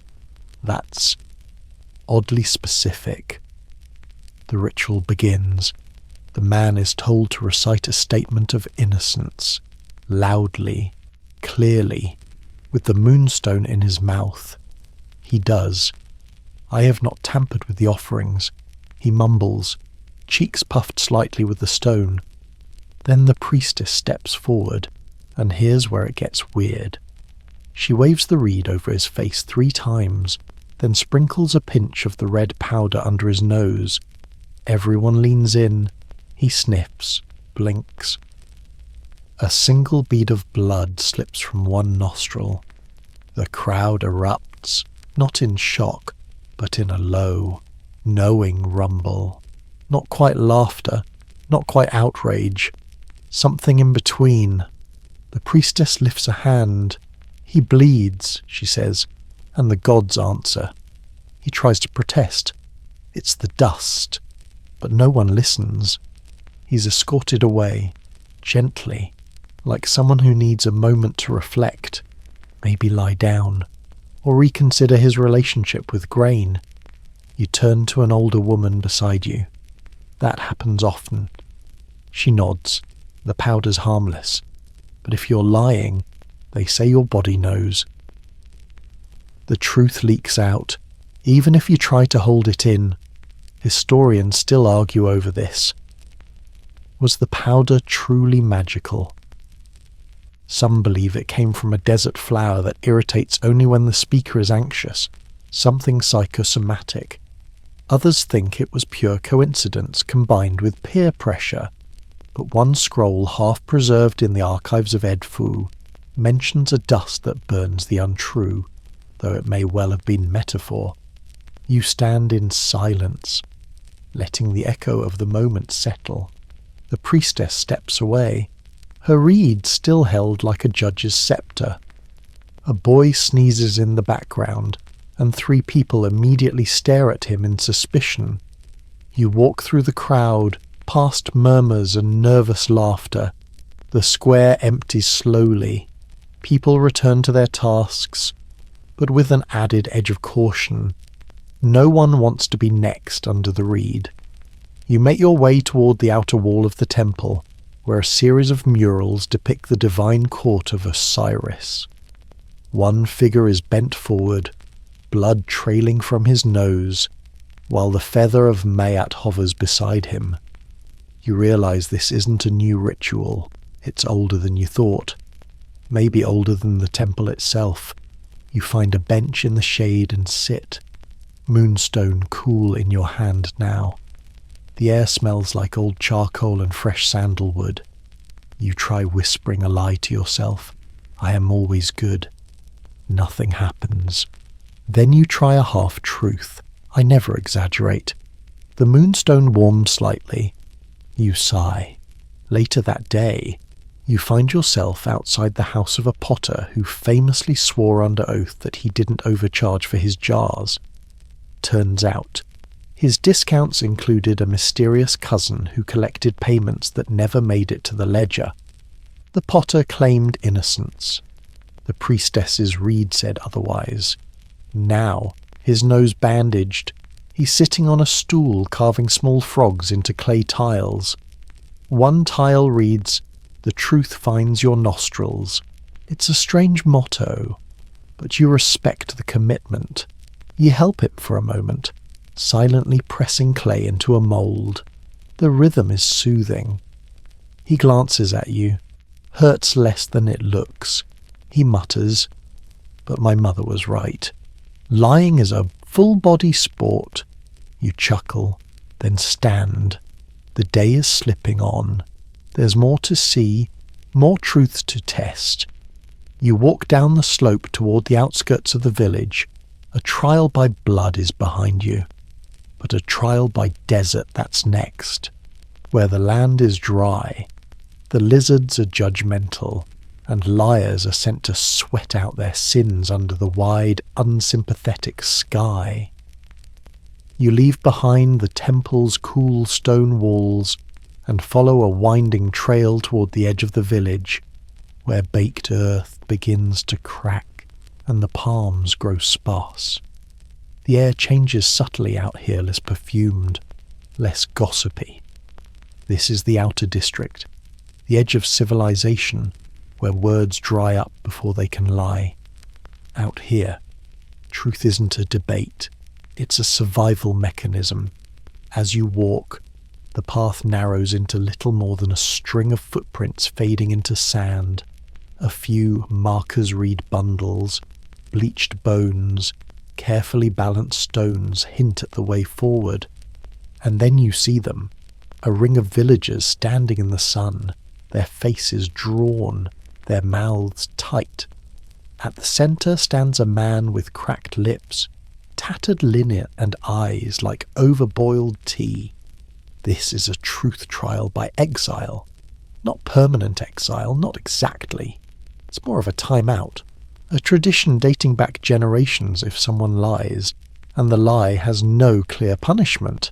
They're sent here, out the flat plain, to wait, to reflect, to sweat, and to be judged by lizards. You squint. Sure enough, perched on a boulder nearby is a fat, sun-baked lizard staring directly at the accused like it holds a law degree from a divine institution. Another lizard scuttles across the sand and stops at his feet. The crowd shifts uncomfortably. The man, you gather, was caught in a lie about his daughter's dowry. He claimed he had no money, then tried to sell a goat under a different name. Classic mistake. Now he stands barefoot, hands bound with linen, Moonstone between his teeth, waiting for some kind of cosmic sign. One of the elders steps forward. "We do not send you to die," she says gently, "but to listen. The land tells the truth. Stay here until it speaks." He nods once, dryly. A bird cries overhead, and a breeze lifts a small cyclone of sand, brushing against his tunic like a warning. You stand at the edge of the circle, your own moonstone clutched tightly. No one speaks. No one comforts him. This is not a trial of pity. It's a ritual of stillness. The villagers slowly disperse, leaving the man to his thoughts, his thirst, and his very opinionated lizard jury. You follow a smaller trail to a shaded rise, where a woman sits grinding something with a stone pestle. She nods toward the desert and murmurs, "They say if your shadow moves before you do, Matt has forgiven you." You glance back. The man hasn't moved. Neither has his shadow. She continues grinding, the rhythm steady. One man came back after 2 days, said he heard his mother's voice in the wind. Another stayed 5 and returned with cracked feet and no memory of the lie. Did it work, you ask? She shrugs. He never lied again, or spoke much at all. Historians still argue over the accuracy of these exile rituals. Some records mention trials of purification where liars were sent into the wilderness with minimal food, accompanied only by the gods and the elements. Other scholars suggest this was mostly a village-level custom, not a widespread religious practice. But everyone agrees on one point: it was meant to restore balance, not vengeance. You watch as the sun climbs. The man in the sand sits perfectly still, head bowed, his moonstone probably melting into the shape of every bad choice he's made. You wonder how long it takes for guilt to crystallize into truth. Eventually, the elder woman beside you finishes grinding and stands. She hands you a small sachet of dried herbs. "For clarity," she says. "Burn it near your bed. If your dreams twist, you'll know." You thank her. You don't ask what's in it. Better not to lie with your eyebrows. On your way back toward the village, you pass another figure sitting quietly beneath a tamarisk tree, an older man with deeply lined skin and a strange necklace of tiny stones. He gestures for you to sit. You do. He lifts one of the stones from his necklace and holds it up. "This one I chewed the day I told my brother I didn't love his wife." You smile tightly. "This one," he says, touching another, "was for when I said my son was ready to run the shop. He was not. Each stone, a confession. I wear them now," he says, "to remember who I became with each lie, and who I chose to be afterward. You run your fingers along your own moonstone, wondering what it's recorded in its silent way. The man leans close, voice a whisper. It's not just about the lie, it's about how long you let it live. You thank him and rise, the desert humming in your ears. As you re-enter the village, the trial fades behind you. The man in the sand becomes a speck. The lizards resume sunbathing, unimpressed. But the weight of the ritual lingers, the quiet kind of truth, the kind you stew in, sweat in, sleep beside it leaves a mark, even if no one sees it, even if no one says your name. The sun begins to dip, and the walls of the temple catch the light in brilliant gold. You head toward the sacred carvings. There's talk that the walls whisper, and if you've lied even once they remember. The streets narrow again as you approach the old temple walls, ancient stone baked into memory. At this hour, everything is quieter, less movement, more watching. The cats are awake now, and that means secrets are about to be judged. You've heard stories, of course. Everyone has. The walls here are said to whisper, not audibly, not always. But there are moments, especially just before dusk, when you can feel something shift in the cracks. A ripple, a breath, a quiet inhale from the limestone itself. They say if you lied that day, the walls will know, and if you press your ear against the right part of the stone, it'll tell you what it remembers. You arrive at the western wall lower, rougher, older than the others, covered in inscriptions, some precise and beautiful, others scratched like afterthoughts or last-minute apologies. This is where people come when they want to leave their truths behind, or have them judged. A woman kneels beside a cartouche, tracing the lines with her fingers. Her lips move, but her voice doesn't rise. She finishes, presses her forehead to the stone, and stays there a long while. When she turns to leave, her eyes are wet, and a small moonstone lies on the ground where she knelt, left behind, as if the wall had either accepted it or didn't need it anymore. You approach cautiously, running your hand over a faded relief of Maat, the feather, the scales, the stern grace of order.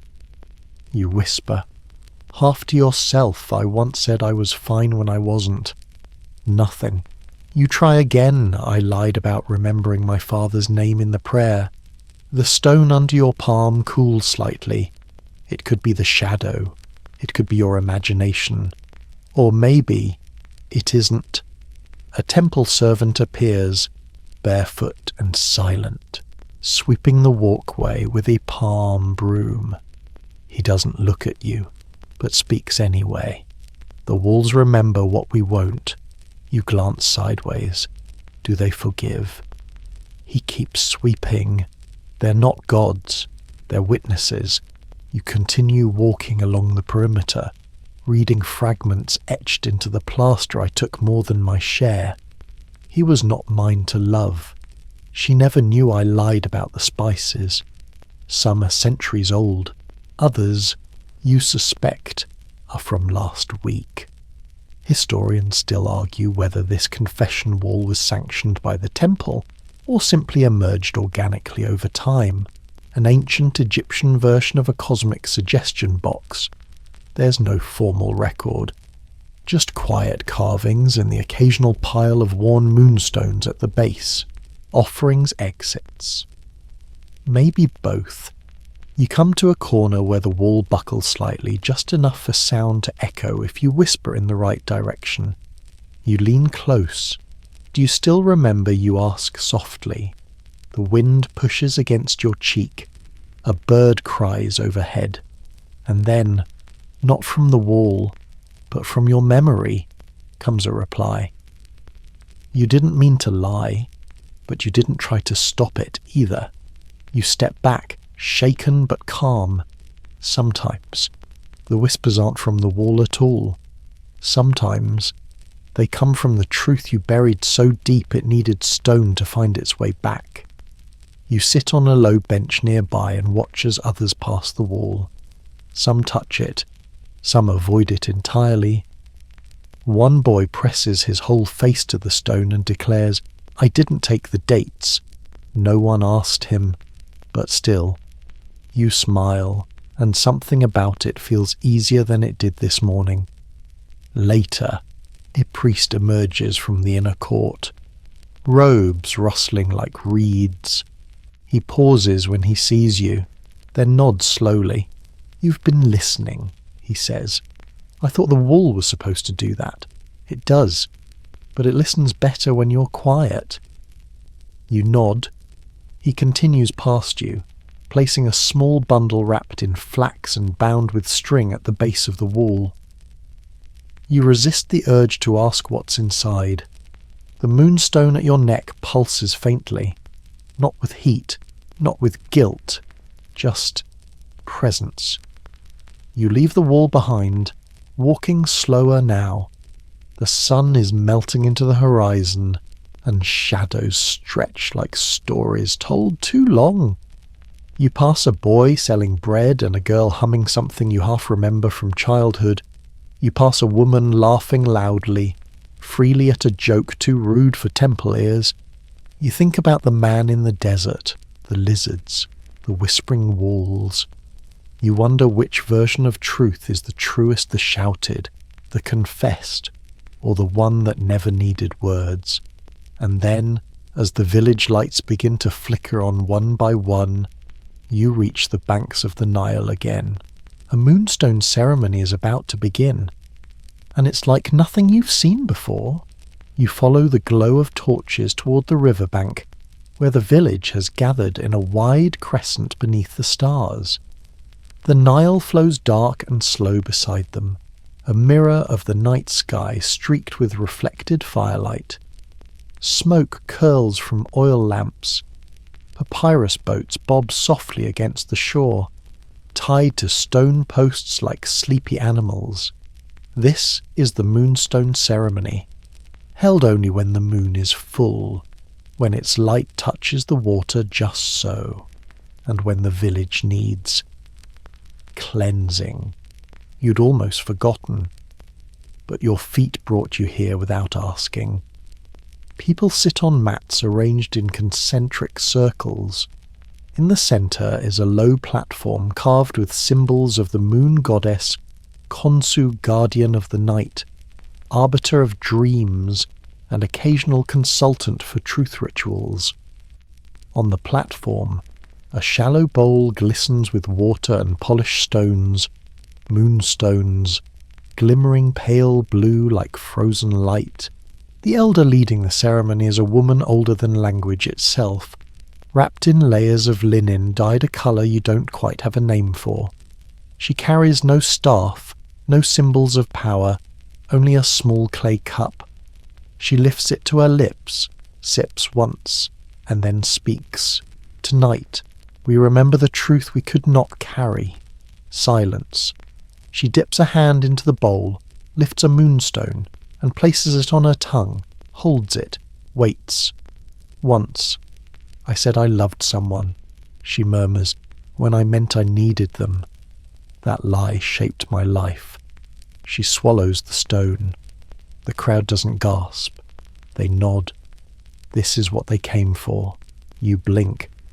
Did she really just do that? Someone behind you whispers, "She's done it every full moon since I was a child." A man steps forward, kneels, and accepts a stone. He places it in his mouth, closes his eyes, and says, "I told my son he was brave. He was scared. I was scared. I didn't want him to see." He doesn't swallow the stone. He spits it gently into a cloth and lays it beside the platform. More come forward, one by one. Soft confessions bloom in the night air. I told my neighbour her child was beautiful. I couldn't see him clearly. I said I didn't miss her. I miss her every day. I told myself the gods were silent, But I didn't listen. You sit in stillness, Moonstone in hand. Its surface is cool, damp with sweat. You could speak, you could walk forward, but instead you stay. Not because you have nothing to say, but because, somehow, tonight, listening feels like its own kind of honesty. Historians still argue whether these ceremonies actually took place, or are just romantic exaggerations from later texts. Some believe the swallowing of Moonstone was symbolic, done with bread or berries. Others think the stones were tiny, smooth enough to pass through the body without harm. A few scoff entirely, suggesting the whole ritual was invented by scribes with too much free time and a flair for drama. And yet, watching this feels real. More real than any scroll. The elder places a hand on a young woman's shoulder. The girl trembles. "I lied to protect someone," she says, "but I think I broke something instead." The elder nods, takes her hand, and lifts a moonstone between their palms. They hold it there. They do not speak. You rise. Your legs move without your permission. You stand just at the edge of the inner ring. No one pushes you forward. No one stops you. You lift your moonstone, and quietly, without ceremony, you whisper, "I once believed silence was safe. I think now. It was just easier." You do not place the stone in your mouth. You don't need to. The truth has already shifted the weight. A breeze sweeps across the crowd, rippling the torches, lifting shawls and hair. The Nile glimmers with moonlight, its surface broken only by the occasional flick of a fishtail or the creak of a tethered boat. The elder speaks once more when truth cannot be spoken. Let it be held. People press their stones to their foreheads, their chests, their lips. You do the same. Your eyes close, and for a moment, the air hums not with words, not with sound, but with the breath of an entire village remembering who they are when no one's listening. You return to your mat. The ceremony continues without spectacle, just soft murmurs, soft stones, soft grace. Later, as the crowd thins and the torches are doused, the elder remains beside the bowl of stones. She collects those not swallowed or taken and buries them in a small hollow near the river. You stand with her in silence. "They carry nothing now," she says. "Their work is done." You nod. She turns away.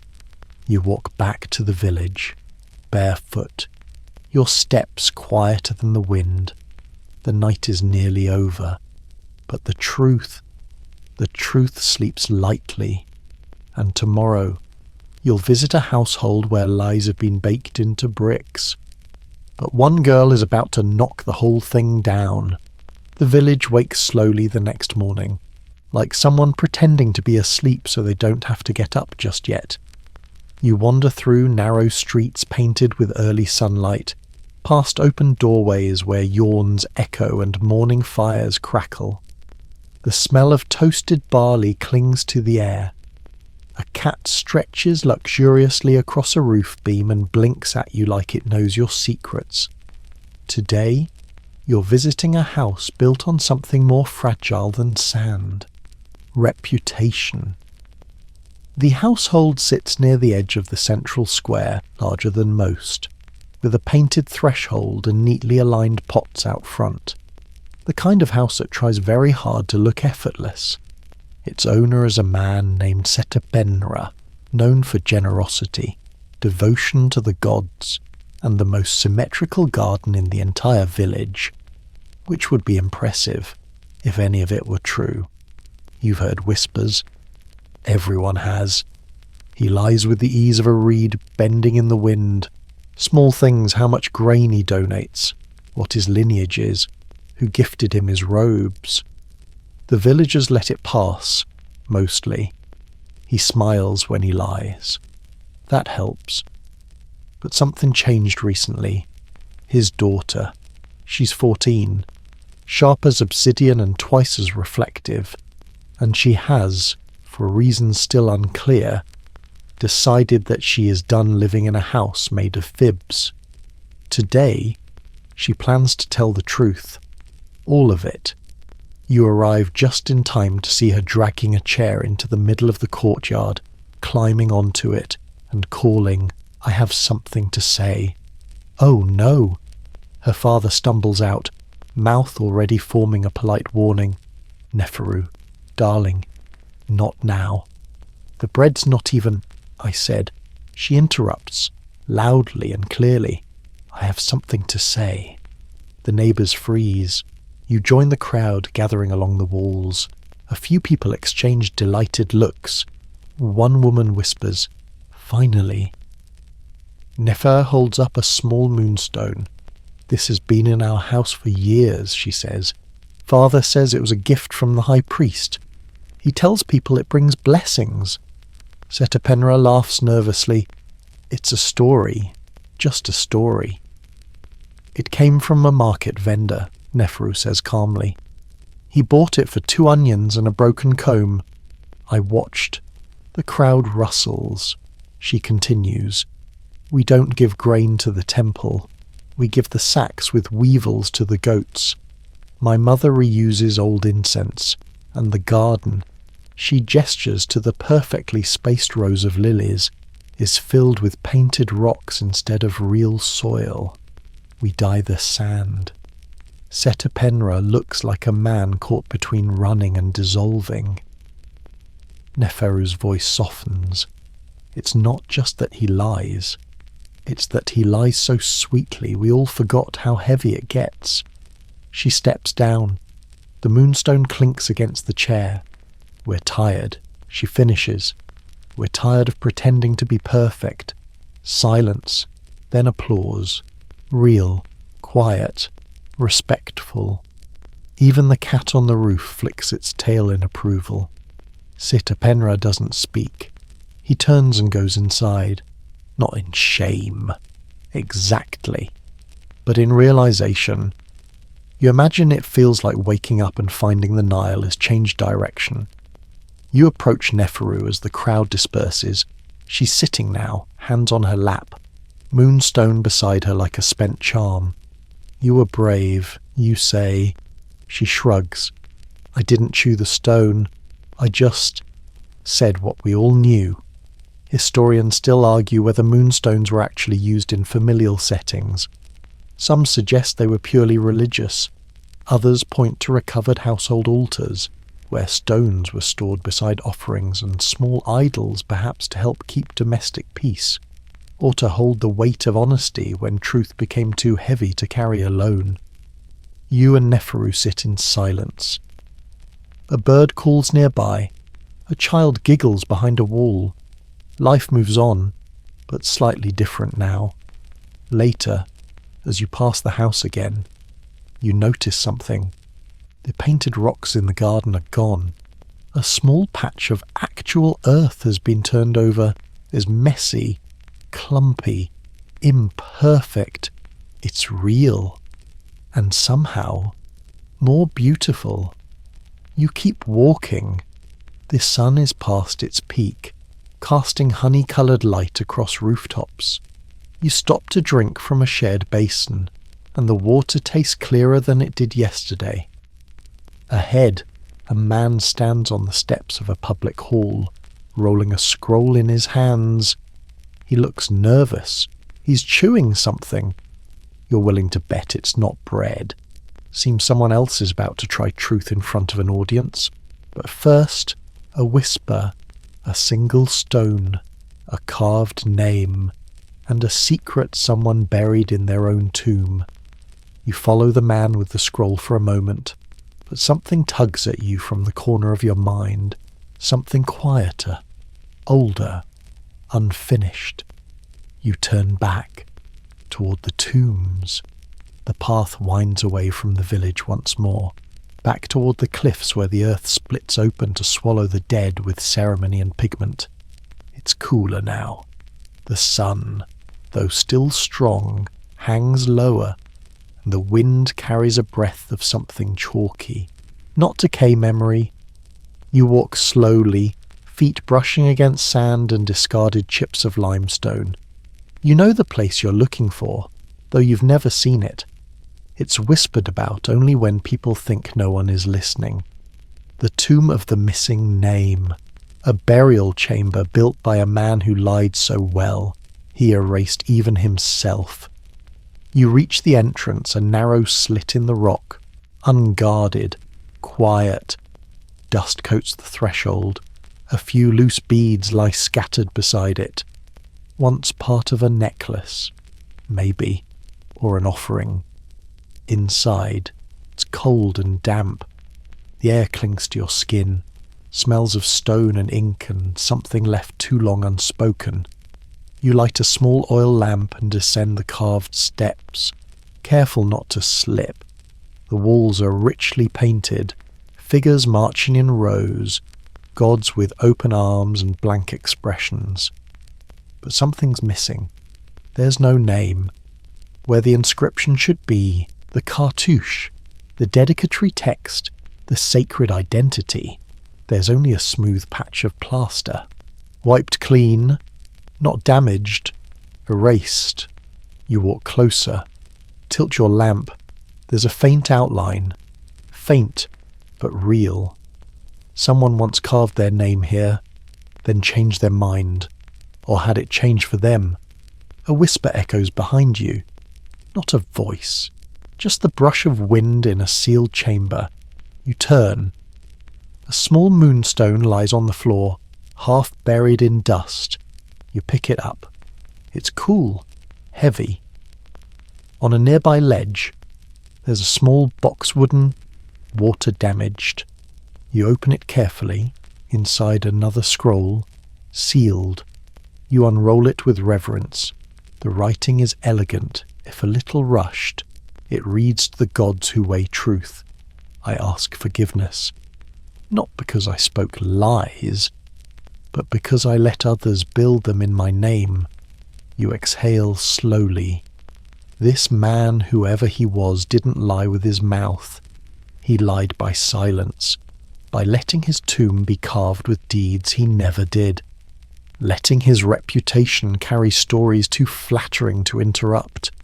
It's a strange kind of dishonesty, one that doesn't clang or boast, one that simply waits. Historians still debate the purpose of the tombs with missing names. Some say it was punishment names scratched out posthumously for offences too severe to ignore. Others believe it was self-inflicted, a final act of humility, or perhaps fear. If no name, no judgment. If no record, no reckoning. But you know what you're looking at. This is a man who couldn't face the truth, or maybe one who finally could too late. You step deeper into the tomb, past the ledge and into the burial chamber. The sarcophagus sits askew, not broken, just unsettled, like it was placed there in haste or with reluctance. Beside it, on the floor, is another moonstone. You crouch. It's cracked. Someone tried to chew it and bit down too hard. You set it gently back in place. Then, with care, you lift a piece of loose plaster from the wall and carve a single symbol into the blank space. A feather. Ma'at. Not to assign judgment. Not to mock. Just to acknowledge. You turn to leave, the scroll tucked under your arm, the original moonstone now resting in your pocket. As you exit, the sun catches the edge of the cliff and paints the village below in a pale, forgiving gold. You walk back down the trail, toward the scent of dinner, toward voices, toward the living. Somewhere, a child is laughing. Somewhere, someone is lying about how well they cooked their stew. You pass a family huddled near a brazier. One of them is carving something into a flat piece of stone. The others nod. Put the truth first, one says, but not the embarrassing truth. Another adds. They all laugh. You keep walking. The scroll under your arm seems lighter now, or maybe you're heavier with thought. As the night stretches across the rooftops like a linen shroud, you find yourself back at the river. The water, dark and endless, flows as it always has, as it always will. And across from you, on a reed mat, a small boy sits with a moonstone pressed to his forehead. Eyes closed, you sit beside him. Do you lie sometimes, he asks, without opening his eyes. Yes, you answer. Do you think it matters? You watch the moon ripple in the water. I think it changes things, even if only a little. He nods, opens his eyes. I want to be someone who doesn't need one of these. You smile. Maybe one day. But for now, it's okay to hold it. Tomorrow, a ceremony, a final offering. And after that, dreams that don't require defense. The next morning, you wake early before the sun has fully pulled itself over the horizon, before the birds commit to their chatter. The air is still, gentle, the kind of stillness that belongs to ceremonies, to farewells, to the last breath of something sacred before it's given back. You make your way through the quiet village, sandals brushing soft dust, Moonstone heavy in your pocket. Others are walking too, slowly, with bundles of offerings wrapped in linen or just empty hands folded in silence. They all head the same direction toward the river, where a closing rite is to be held. It's not about justice today, or confession, or judgment. It's about release.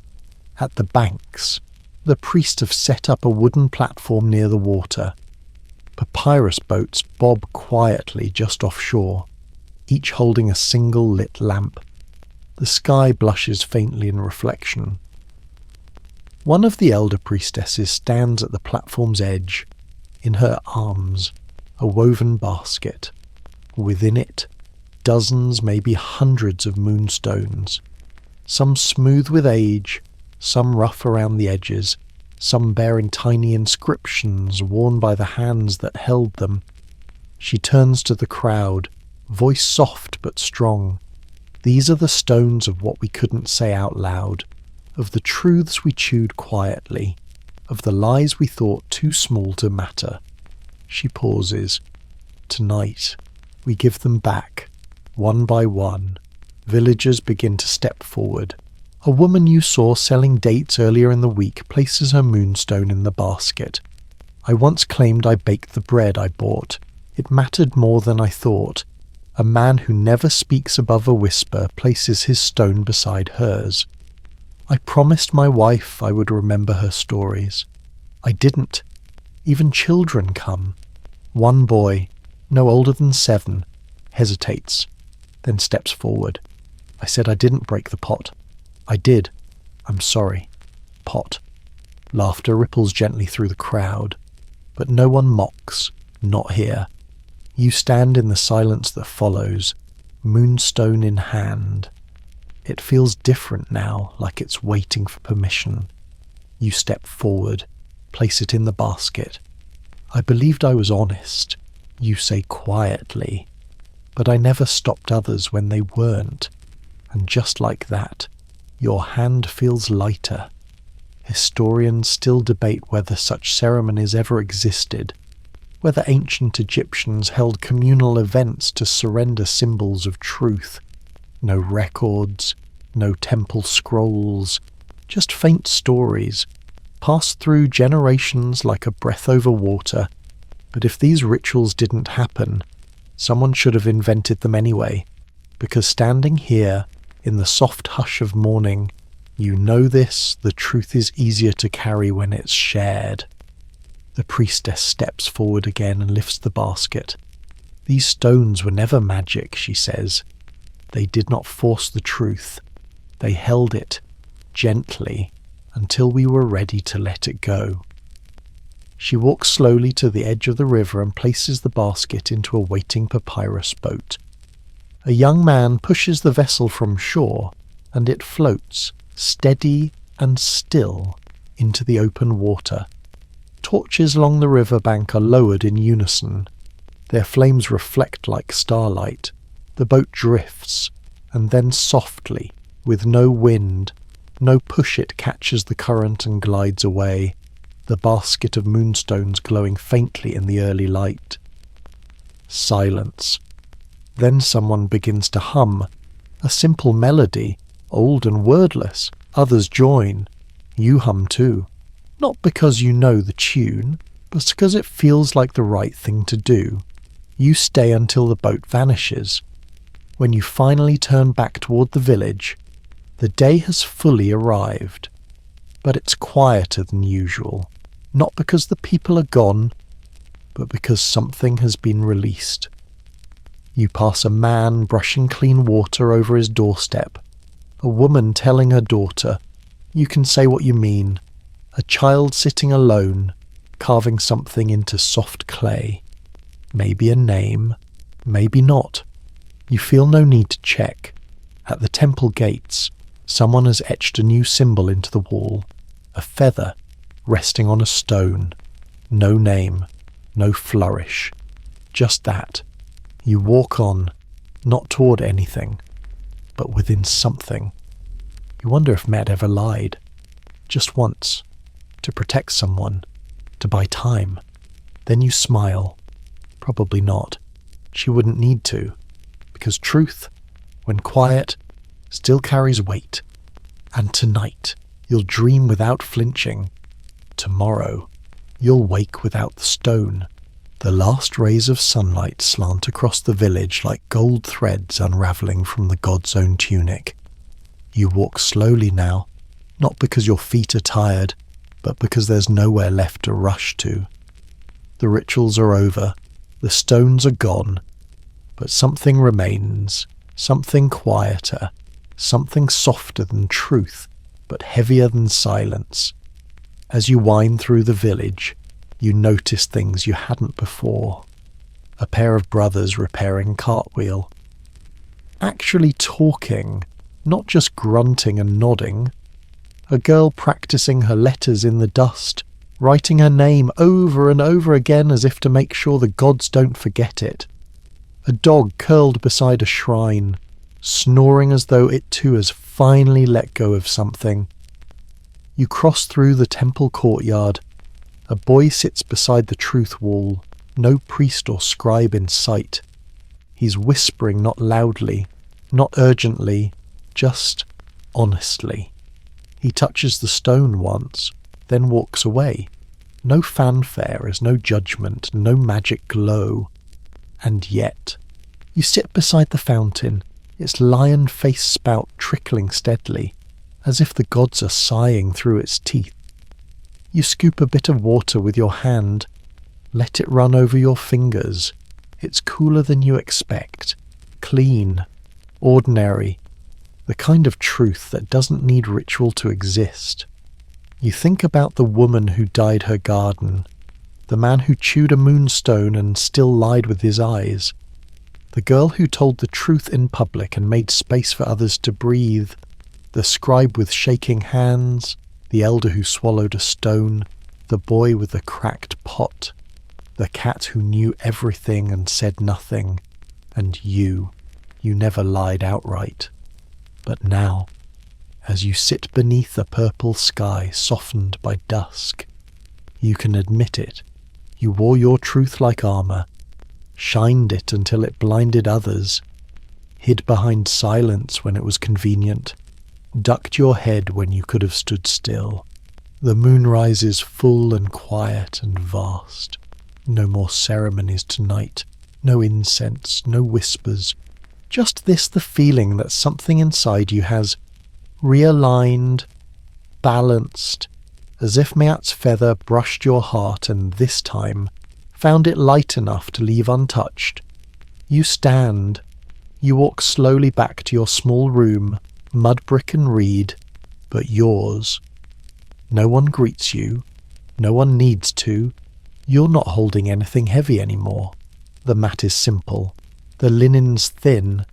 You lie down, and for the first time in what feels like lifetimes, you don't feel the need to explain anything. You close your eyes. The Nile murmurs in the distance. The wind brushes your cheek, whispering nothing at all. You breathe and drift and dream. You're still here, in that quiet space between sleep and memory, the wall soft with silence, the weight on your chest entirely your own. But it's lighter now, isn't it? No Moonstone, no questions, no trials, just breath, just the rustle of a linen and the echo of a river that has seen too many truths to count. Let your limbs sink deeper into the mat. Let the heat of the day fade from your skin. Every whisper you heard, every flicker of torchlight, every half-truth gently unravelling, it's behind you now. It doesn't need you to hold it anymore. Feel your fingertips loosen. Let your jaw unclench. Let your thoughts stretch out like the desert wide, unhurried, impossible to fill. The moon hangs above the village like a watching eye, but not the kind that judges, the kind that knows, the kind that sees you exactly as you are and stays silent, not because it doesn't care, but because it trusts you. The breeze drifts in like an old friend, smoothing the air over your skin, whispering you're safe. You're safe now.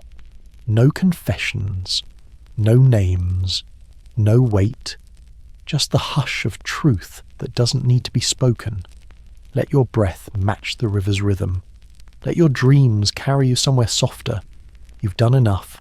You've said enough. You are enough. And now, sleep.